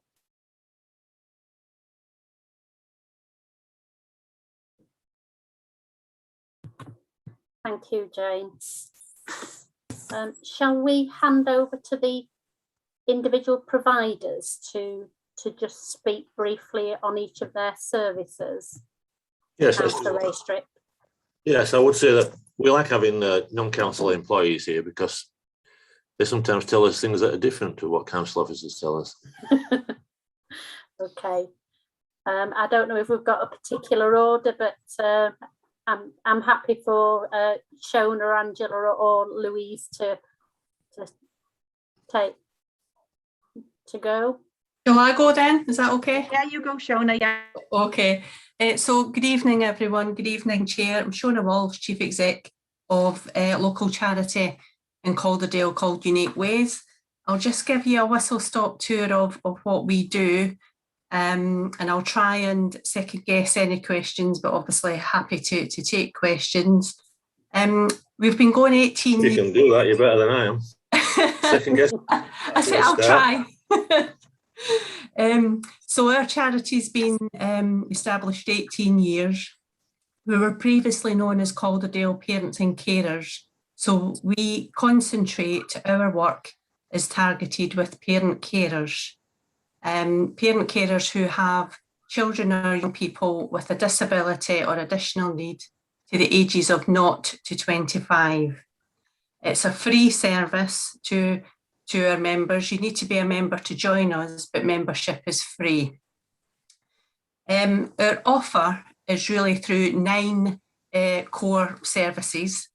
So we offer specialist support through our practitioner team. We have an education practitioner, we have a sleep practitioner, and we have a self-advocacy practitioner. The self-advocacy is really help with filling in complex forms. It was mentioned earlier, but we help with the neurodevelopmental questionnaire. We have membership support, obviously. Our members can always pick up the phone or email us or pop in. We run free training courses for our members. We have peer support, coffee mornings and afternoon teas at our base in Hanson Lane, but throughout the borough as well. We have a free sensory toy library where our members can try before they buy some specialist equipment that they may be considering that will help their child. We're the Max Card provider for Calderdale, and Max Cards is like a a discount card for attractions for disabled families. So they buy it from us, and then that enables them to get a reduced rate in places like Eureka. And we host, really importantly, Family Voice Calderdale. And Family Voice Calderdale is the parent carer forum for Calderdale. So I like to think of our charity as having two very distinct strands. We've got our service offer, and we've got the voice and influence strand of our charity. So Family Voice pick up when you point, Chair, about key themes. So if there's a theme that we think is happening in Calderdale, if there's an issue, it will tend to come through our members, and we know when it's you know, as I say, like a theme. So Family Voice would pick that up. And I do agree that I think things have changed in Calderdale. I think we're working in a more joined up way. I certainly feel that. I feel as a partner, our voice is heard more. I think there is a better sense of purpose. And myself personally, as Chief Exec, I sit on the SEND strategy group, the Neurodevelopmental Steering Group, and the Open Minds Partnership.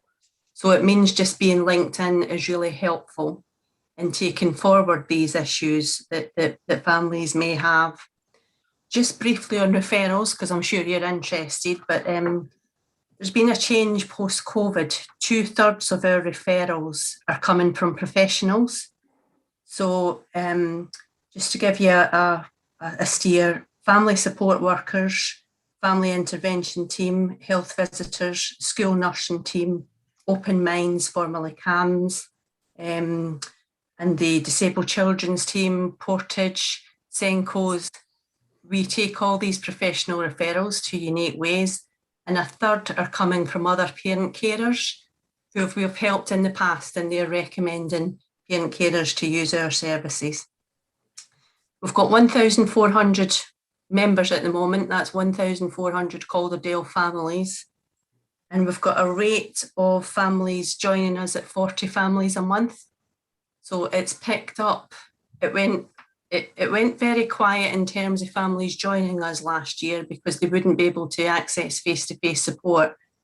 But we knew what was round the corner is the minute they could access face-to-face support, this was building up. So we've received more new members in 5 months this year than we did in the whole of last year. So it is a bit of a double-edged sword and a concern, because we're glad that families are finding us for the support, but we're worried about numbers. We're really closely need to monitor that. And we help about 400 to 500 Calderdale families a year. Things that's missing from our offer is sibling support. We do an annual survey of our members every year, and it comes up every year that we wish there was something for the siblings, because understandably support is concentrated on the child with the additional need. That would be a developmental area for us. It's something that we can't look at the moment, just in terms of capacity and funding. And I do feel that joint commissioning and co-production is, hopefully, it is improving. It did used to feel like a phrase, but I do think we can evidence that it's working in practice now. And to end, a word I hear a lot is place-based. And I think Unique Ways has really led the way on that, you know, 18 years ago, a group of parent carers got together and decided something was missing. So they formed it for themselves. And I think Calderdale should be really proud that they have Unique Ways in our place of Calderdale. So I'll stop there. That was a bit of a whistle-stop tour, but as I say, really happy to take any questions. I think we'll listen to everybody else before we ask questions, if you don't mind, Shona. Yes. So is that you? I see you've come off mute. Yeah, it's Angela Everson. I'm the Chief Exec at Women's Centre. We have the Commissioned Domestic Abuse Service for Calderdale, working with all victims and also offering support to young people as part of that service as well. Working with high risk and medium risk victims, but also lower risk victims as well. The majority of our referrals, or a high percentage of our referrals, I should say, come to us via the police, and we attend the Domestic Abuse Hub meeting every weekday, where we have multi-agency discussions about high risk and also some medium risk cases as well, so that we can have a coordinated response to the actions we all take away, so that we can make sure we give the victims of domestic abuse the best service that they can get in Calderdale. That's very important to all agencies in Calderdale. But we also do receive, as an organisation, the service is Calderdale Staying Safe, but it sits underneath Women's Centre. But we also do receive a lot of self-referrals into the service as well. And we do in terms of demographics, we do work with a lot of victims from the South Asian community, but sometimes the majority of referrals will come via different routes to engagement with us via the police referrals. So last year we received just over 1,900 referrals, and we made contact with and offered support in casework to over 900. We did see an increase, and I think during COVID we saw more people, more victims coming forward, because the usual support networks that they might have linked in with were not there in the same way because of the lockdown, and that was a national issue as well. I think for us as an organisation, as a commission service, we've always taken it very, very seriously, not just to rely on the local funding via the commissioners in Calderdale. And as an organisation, we've always brought in a lot of additional funding to support the service delivery model, particularly around our domestic abuse work, so we can add value to the offer that's there. And I think during COVID, we got real support from organisations like in Calderdale, the Community Foundation for Calderdale, who attracted national money. They brought that in, and that really gave us some extra capacity, as well as bringing in some additional funding as well from what was the Police and Crime Commissioner's Office via the MOJ, recognising that in lockdown, domestic abuse victims were going to struggle and were going to need more support. So it enabled us to keep victims safer, and we received additional support to do that, because it wasn't just domestic abuse that people were talking to us about. They talked to us about the wider issues that were impacted on their lives and the lives of their children at that time. So I think as just to sum up, really, as an organisation, we recognise if you work with victims, you are also working, supporting them to protect their children. Big part of our offer is thinking about safeguarding and making sure that the victim is safe, but also any other people in the household are safe as well. That's very critical in terms of domestic abuse work. And also as an organisation, we're very linked in nationally with organisations like Safe Lives and Respect and Women's Aid. So we make sure that we try and bring in as much knowledge as we can into Calderdale to support the agenda. And just to say, we're really keen, and we're going to be involved in the Calderdale needs assessment work that's been undertaken at the moment, which is an all partner agency involvement. Safe Lives, a national charity, are undertaking the work, the evaluation of the needs assessment work for Calderdale, and we're linking in with that. We're trying to make sure that it's a full and responsive needs assessment, so that we can look at gaps across Calderdale, and we're certainly linking victims in and supporting them to link in with the needs assessment work in Calderdale, so that we can get a strong voice from people who access services.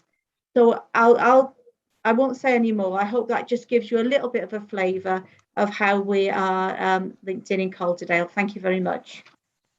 Thank you, Angela. CK Careers.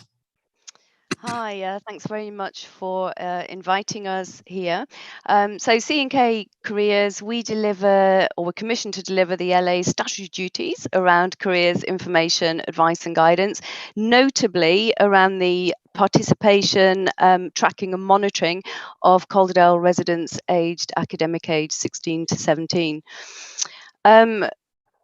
We also support young people to participate and progress into learning who are extremely vulnerable pre-16. So we provide additional support to the most vulnerable across mainstream and non-mainstream education. And those are the young people, I guess, who are going to be particularly at risk of need unless we provide additional support after compulsory education. So we're also commissioned to do that work. I've worked quite closely with the commissioning team because we did a whole exercise on recommissioning the service ready for April 2021, and I found them to be very supportive. We have regular contract reviews every quarter, which are excellent because what they're doing there is they invite other partners to the table. So that's really helped with kind of making sure we're not missing any parts of the jigsaw puzzle, that we're joined up, that we're kind of working together, not duplicating any efforts, but also everyone's able to see what each other are doing and how we can sort of have economies of scale and efficiencies with that. And I found that process invaluable. Those quarter reviews where we discuss the quarterly report that we submit with partners together, I found that really good sort of rigor, support and challenge in particular. Strategically, we're very much linked in and invited to the table on things like the economic recovery group that runs in Calderdale, the post-16 strategy group, the school effectiveness service, where one of the main priorities is looking at reducing NEET amongst young people. So we're very much tied into that and at the table influencing how we go forward with that. So that's been my experience working in Calderdale. All right, thanks very much. I've got one or two questions while other members are making their minds up, especially around C&K careers, if you don't mind. Of course. It really applies to all the people who have spoken, but I'm particularly interested in outcomes. How are you measuring success in C&K careers? Yeah, so one of the measures, we have various measures of success, but one of the measures of success is looking at our needs and not knowns and in learning rates amongst the academic age 16 to 18 that I mentioned. So we look at that at every quarter and go into that, and that's the overall percentages and numbers within those groups, but we also drill down further into the vulnerable groups. So we look at the youth justice, we look at care leavers, both resident in Calderdale and out of area, and we look at SEND, DHCP. And the aim always is to be trying to narrow the gap in those vulnerable groups with our partners and focusing in on that. So it's very much shining the spotlight on it. Where are we at with all of that? With the 16, 17-year-olds NEET not known and in learning, again, we drill right down into who those young people are. We look at wards, hotspots. We tell the story of them, really. So really shine a light into what they need, what is the makeup of the NEET group, which isn't a homogenous group, as you'd imagine, but a high percentage have no qualifications or below level 2 qualifications and a high complex needs as well around that. So quite far away from the labour market or learning. So we very much discuss and look at how we're working together on that. And hence, as a result, we have things like the post-16 strategy board going on. We have the economic recovery board, and NEET is very much top of the agenda, particularly youth employment around that. So those are some of the outcomes that we're focusing on. On mute because I was having a cough. Do we have children looked after numbers that you're?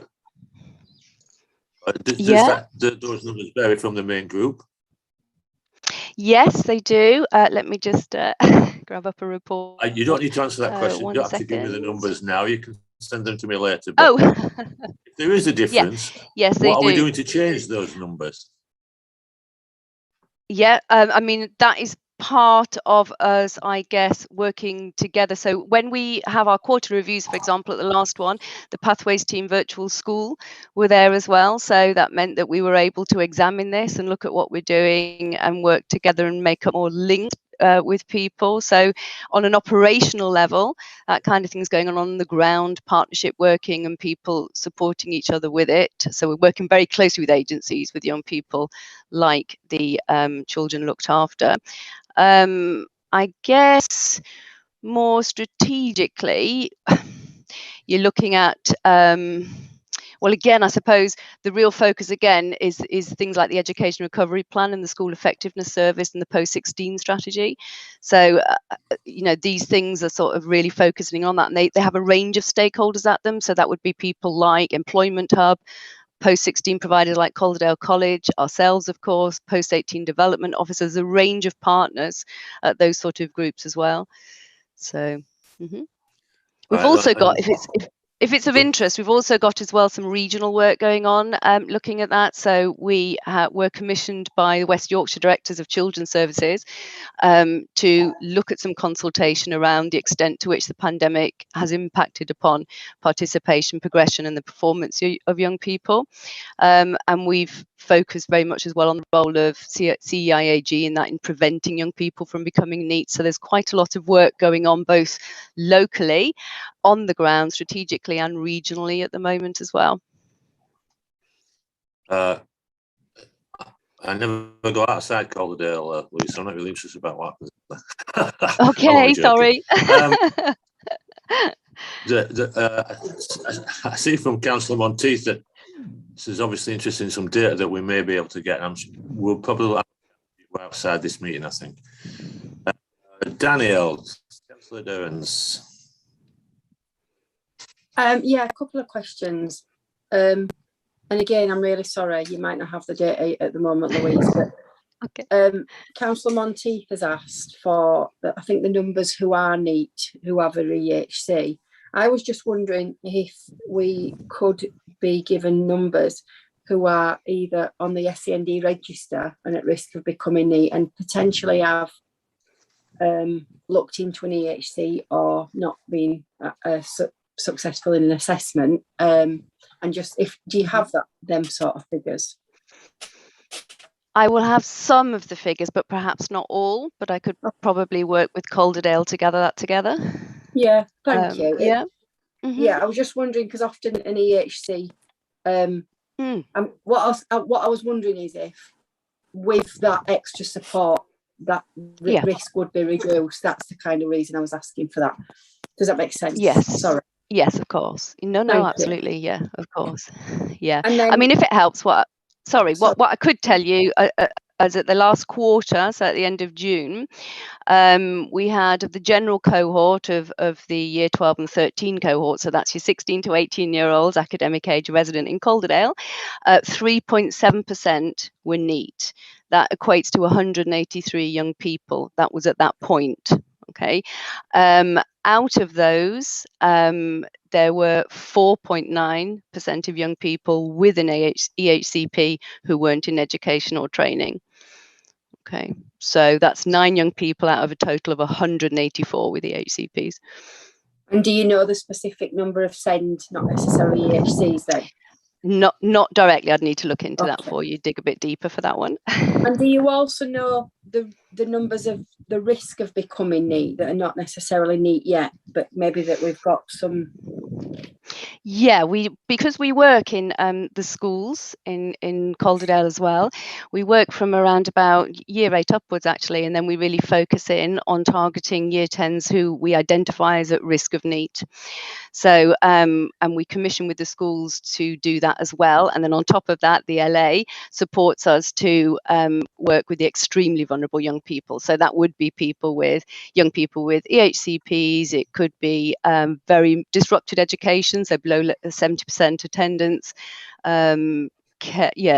Children looked after, youth justice, groups like that, so that where we'd be really honing in to really try and make a difference to their post-16 outcomes. And can I just ask if your figures have been, sorry Chair, I hope this is okay, if your figures have dropped dramatically because of COVID, because that will have then meant that there was been, they would be at home in effect during, home at that period of education from home. Yeah, we're about to do so around about November time. We do the Key Stage 4 destinations, so that's the destinations of all the Year 11 leavers, and we finalise all of that. So we will have that information very shortly. The reason we haven't got it at our fingertips at the moment is just because, as you could imagine, there's a lot of shifting going on and data to collect from all the post-16 providers. But we will be publicising that during November to all heads and also to the local authority, and of course yourselves as well. So we really get a good picture at that point. Office of Learning are showing us that things are okay. We're not actually that much different to previous years on that. Have we seen an increase in need? I would say yes, slightly, but not huge, but slightly. So I'd say around about, if I was to look at the difference between last month and this month, well, June and July, I would say it would be around about 30 young people that have become NEET at that point.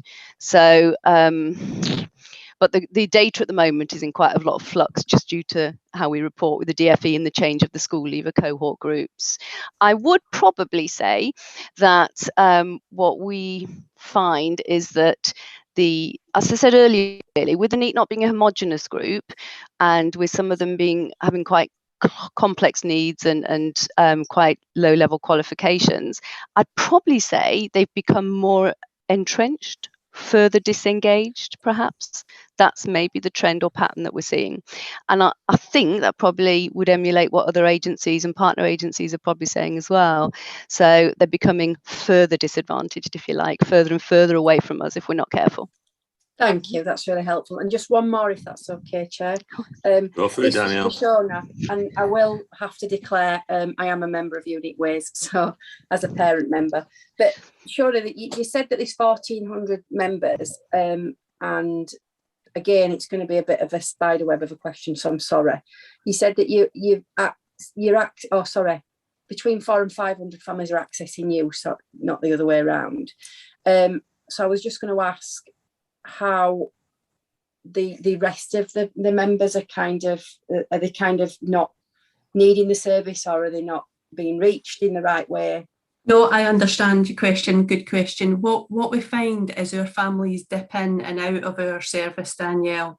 So they join us because there's usually an urgent need or families in crisis, and we help them at that point, and it could be with one or two services or more.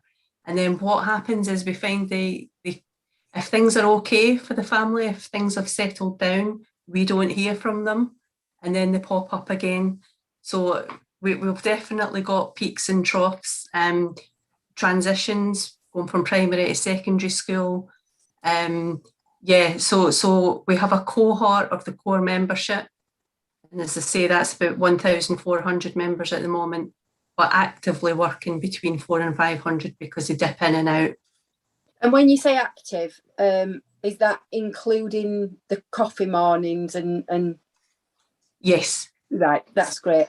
And the next question was, is that around a stable kind of figure, or has that again been impacted by COVID? I know you said your membership had been impacted.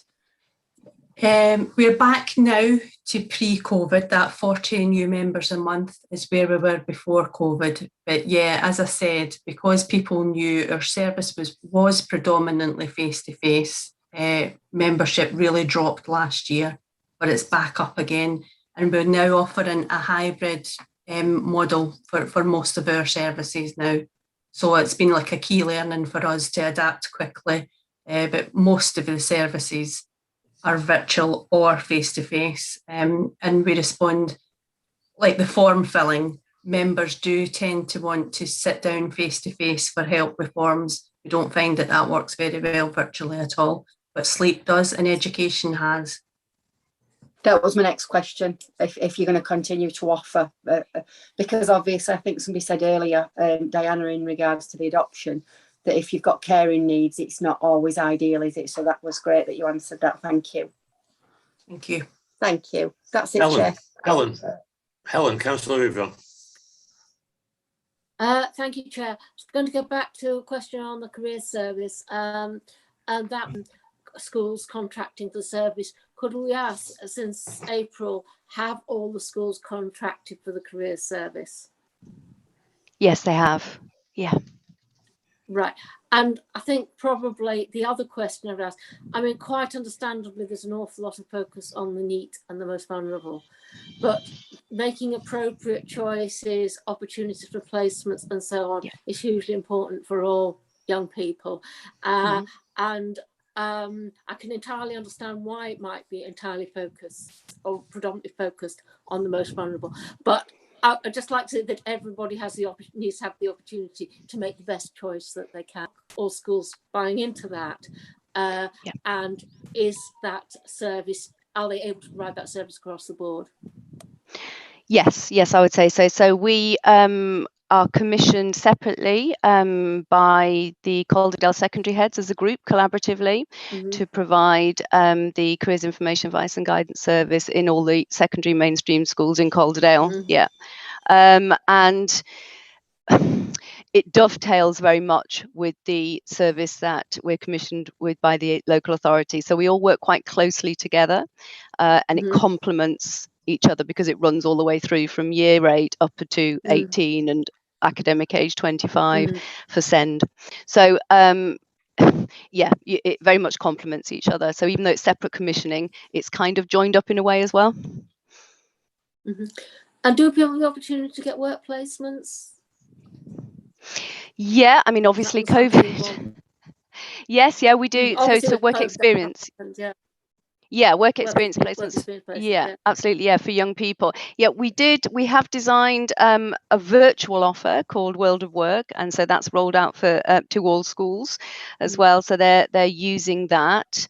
That was mainly in response, obviously, to COVID. So we needed to ensure that we had an offer online that young people could use and benefit from. It's complete with lesson plans, interactive tools, all sorts of things. So, it's really, really good.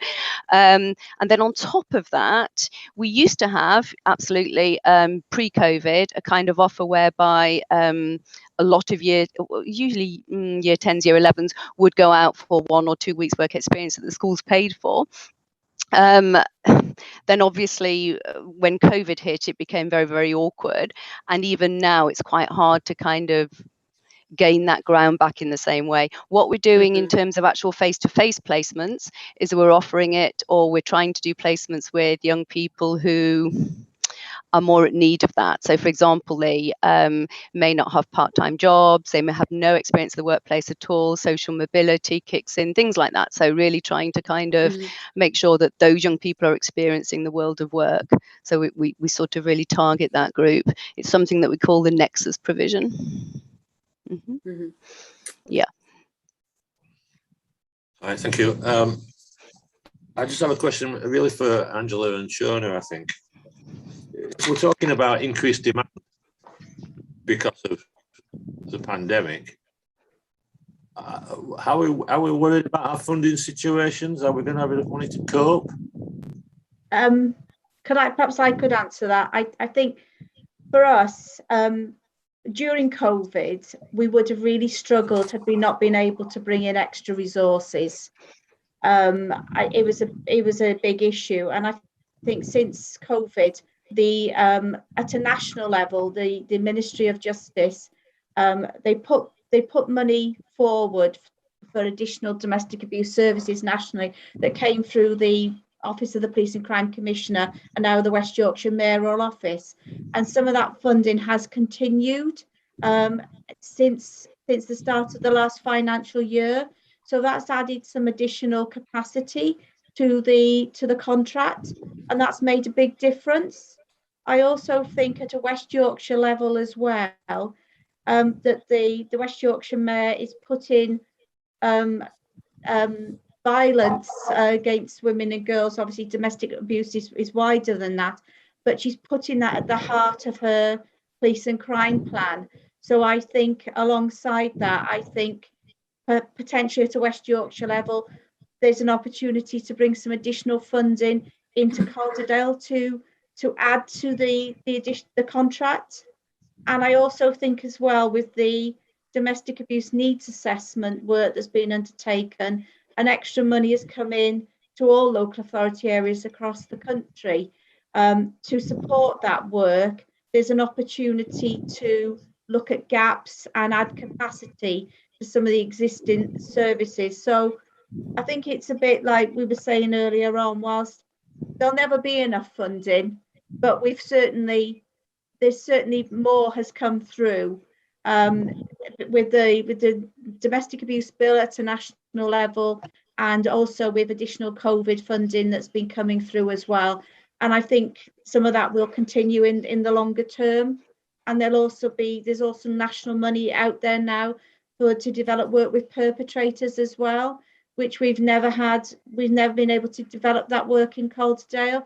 So again, although that's not coming into Calderdale at the moment, I think there will be opportunities around that to bring money in around that work as well. So, you know, yes, there's never enough money, but I think there's possibly a bit more going to come in from other sources to support the Calderdale offer. Thank you. Fiona? To answer your question, Chair, I am concerned. In terms of disability, there was all these emergency funds and COVID-related funds that popped up, but in terms of disability, it was hugely underrepresented. So I am concerned. We were only able to apply for very small pots of money that we met the criteria. So I think it's up to us as providers in our quarterly meetings with our commissioners to make them aware, keep them informed of the demand, which of course we will do.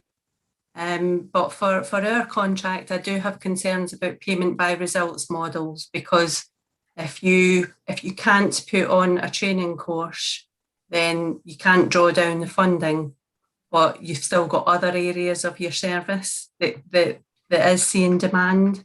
So I think some flexibility around the specification and how the contract is set would be a good thing in terms of demand going forward, if we could just be a little bit more flexible. So interesting. I don't know if Jill would care to comment. Yes, certainly, Chair. Certainly, we've been having discussions with Shona and Unique Ways about flexibility with the contract, and some of the discussions around training courses and some of the, I think, perhaps lessons learned are that contracts were previously quite prescriptive about the number of training sessions that had to be delivered and the number of attendees in order to measure the outputs of the contract, but actually the learning from that is around there needs to be much more flexibility in regard to how Unique Ways can best deliver the training to meet the needs of those parents. And whilst we would expect there being a certain number of parents attending those sessions, it's for Unique Ways really to evidence that they can deliver them in what works best for the parents. So I think there is some learning and there has been some negotiation. Equally, we have to ensure as commissioners and monitoring contracts that we can evidence the impact as well and the outcomes from the contracts that we're commissioning. I think that's, we're not going to start negotiating around this table, but I would say that outcomes are where we should be focused for absolutely no reasons. I'm going to just got one or two more quick things. There's a whole section of this report, Jill, that we aren't going to have time to ask questions on, which is all about external placements and sufficiencies and et cetera, but we generally address them in another meeting as well. So maybe we'll have you back to talk about them. Just on the actual contracts and what we've been talking about all night, open minds. I see there's brain in hand for people with autism and severe anxiety, £30,000. Is that linked to open minds? Pivot Limited, are they linked into open minds? They all seem to be the same thing. 228,000. I think they're all part of the kind of contracts that were commissioned through the local transformation plan linked to open minds, Chair. So it's all joined up, is the point. Okay, well, that's good. And what I'm just going to, I know there's nobody else asking, so I'm just going to ask one more question. In your report, it says, where are we? Page 7, 2.6.3. We employ 20 young people with lived experience as members of the Young People's Tough Times, and we also employ 6 young people, young commissioners. How many of those are looked after children, could I ask? I haven't got the answer to that, Chair. I would have to find it and ask outside of the meeting. Okay, I'd like you to do that if you don't mind, Jill. Yeah, happy to do that, Chair. People with lived experience, etc. Yeah. All right. Members, I'd like to thank the visitors for coming. Shona, Louise and Angela. I think we're going to see Louise again later on in the year. We're particularly interested in apprenticeships and looked after children, and know that just to give her a heads up. But thank you, Angela and Shona, for attending. We're glad. Sometimes you don't see it, but members of these boards derive great benefit from meeting people who don't work for the council. It's very important to us to find out what other people are actually thinking. Even though I'm sure Councillor Monteith's cat's not all that interested.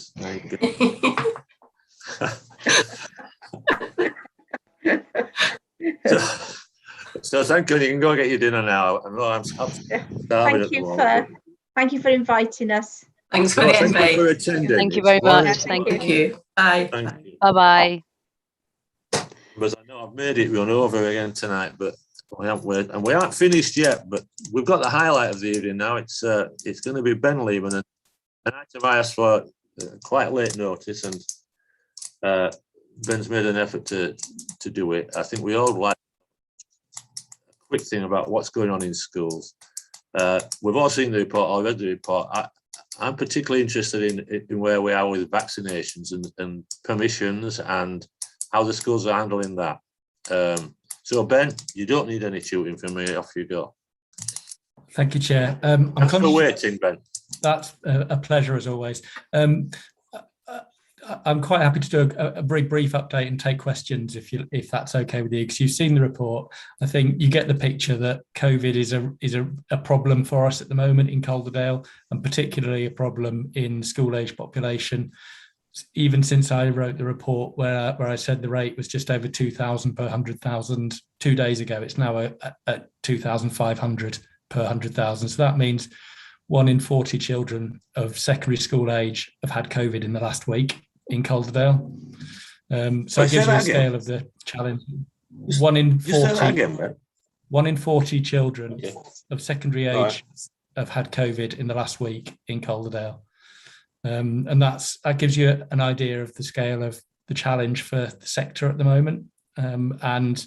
As always, our schools are doing a fantastic job about managing that, but equally it's a real challenge just from a day-to-day basis, particularly on top of the existing workload they've got in terms of the recovery journey as well. On top of that, clearly we've got the programme of vaccination. There's a bit of an update in the report. I think this sits with the NHS, so it's an NHS managed process, but what we've been really, as always, I suppose, really tried to do in Calderdale is co-produce that programme with education sector and with partners, so that if we are delivering it in schools, it's on schools' terms rather than on the NHS's terms, and they feel like they're active participants in it, but they're also not accountable for the programme delivery. It's the NHS that's accountable for the delivery. So in terms of the rollout of the programme, that's due to start in October. In terms of the consent, that'll all be managed via the team at Calderdale and Huddersfield Foundation Trust, the hospital, who will be overseeing the delivery of the programme and will be coordinating all of the work around seeking consent, and will also be dealing with all of the inevitable questions that we get about vaccination in this age group. It's difficult for me to give too much more detail, partly because being run by a different bit of the system, but hopefully that gives you an idea of when we hope to get going and the engagement of the schools in the process rather than being passive participants. They're certainly active participants. Do you want me to pause there, Councillor, and just take questions? So, Ben. Yeah, Sue, Councillor Holdsworth.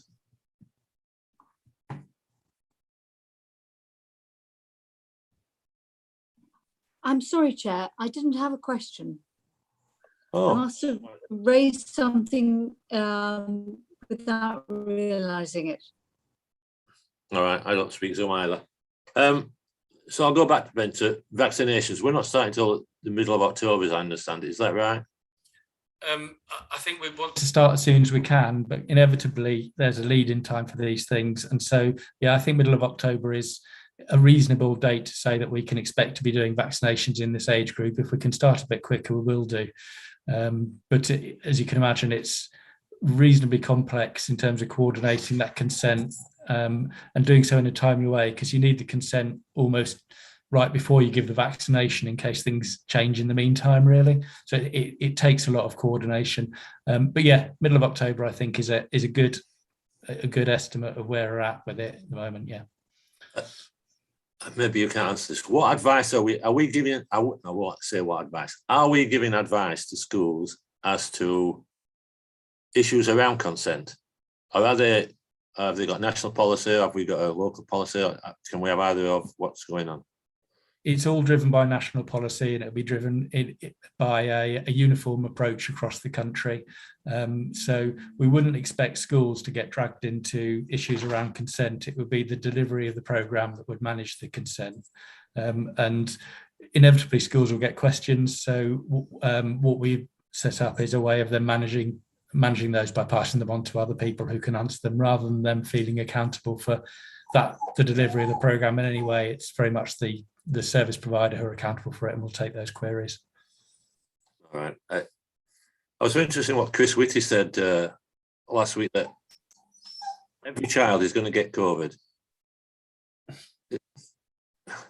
Is that, I'm not sure it's true, is that what we feel?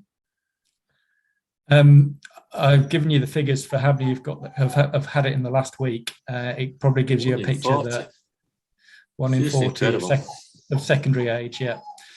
So yeah, I think there's probably inevitability that most people in the country at some point will get COVID, and children are no exception to that. I think there are probably an increased risk of catching it because they haven't been vaccinated yet, and primary age and below aren't on the vaccination schedule at this point in time. So it's highly likely that with the easing of restrictions, both in terms of life in general, but also within schools, it's highly likely we will see a lot of children catching COVID. Yeah. Thank you. I'd like to thank you for the report, Ben. I know you're under a lot of pressure at the moment, and we appreciate it. And you've answered the questions that were there concisely. So thanks very much. I know I am. I don't know about the rest of the members. I'm really quite concerned about the whole education thing, and how I'm managing it. It's reassuring to know that at least we're on top of something, measuring it and getting on with the job, or not, whichever way it may be. So thanks again. Thanks for waiting. Hope you've had your dinner. And thanks again. So we'll see you again, Ben. Thanks for the report. Thank you very much, Councillor. Right, members. Well, again, I think this has been a very productive meeting. I go on about it every week, or every meeting, that hearing from other people is so important. And I seem to be making a summing up every week. I don't know whether, as I say, I've already said before in this meeting, I don't know whether I'm getting old and less cynical, and I don't want to sort of spoil or prick the balloon or whatever, but things do seem to be getting a little bit better. The open minds, again, I see a sense of purpose. The adoption report, I think we're actually seeing some benefits after 2 or 3 years. maybe we were good last year as well of the regional approach. The Commissioner, I think when that comes again, we need it to be a little bit more focused. There was a lot in the report that we didn't get a chance to question people on. But again, very interesting to hear from Angela and Shona and Louise. Very interesting. So we can all go and get our dinners. I hope we enjoyed it tonight.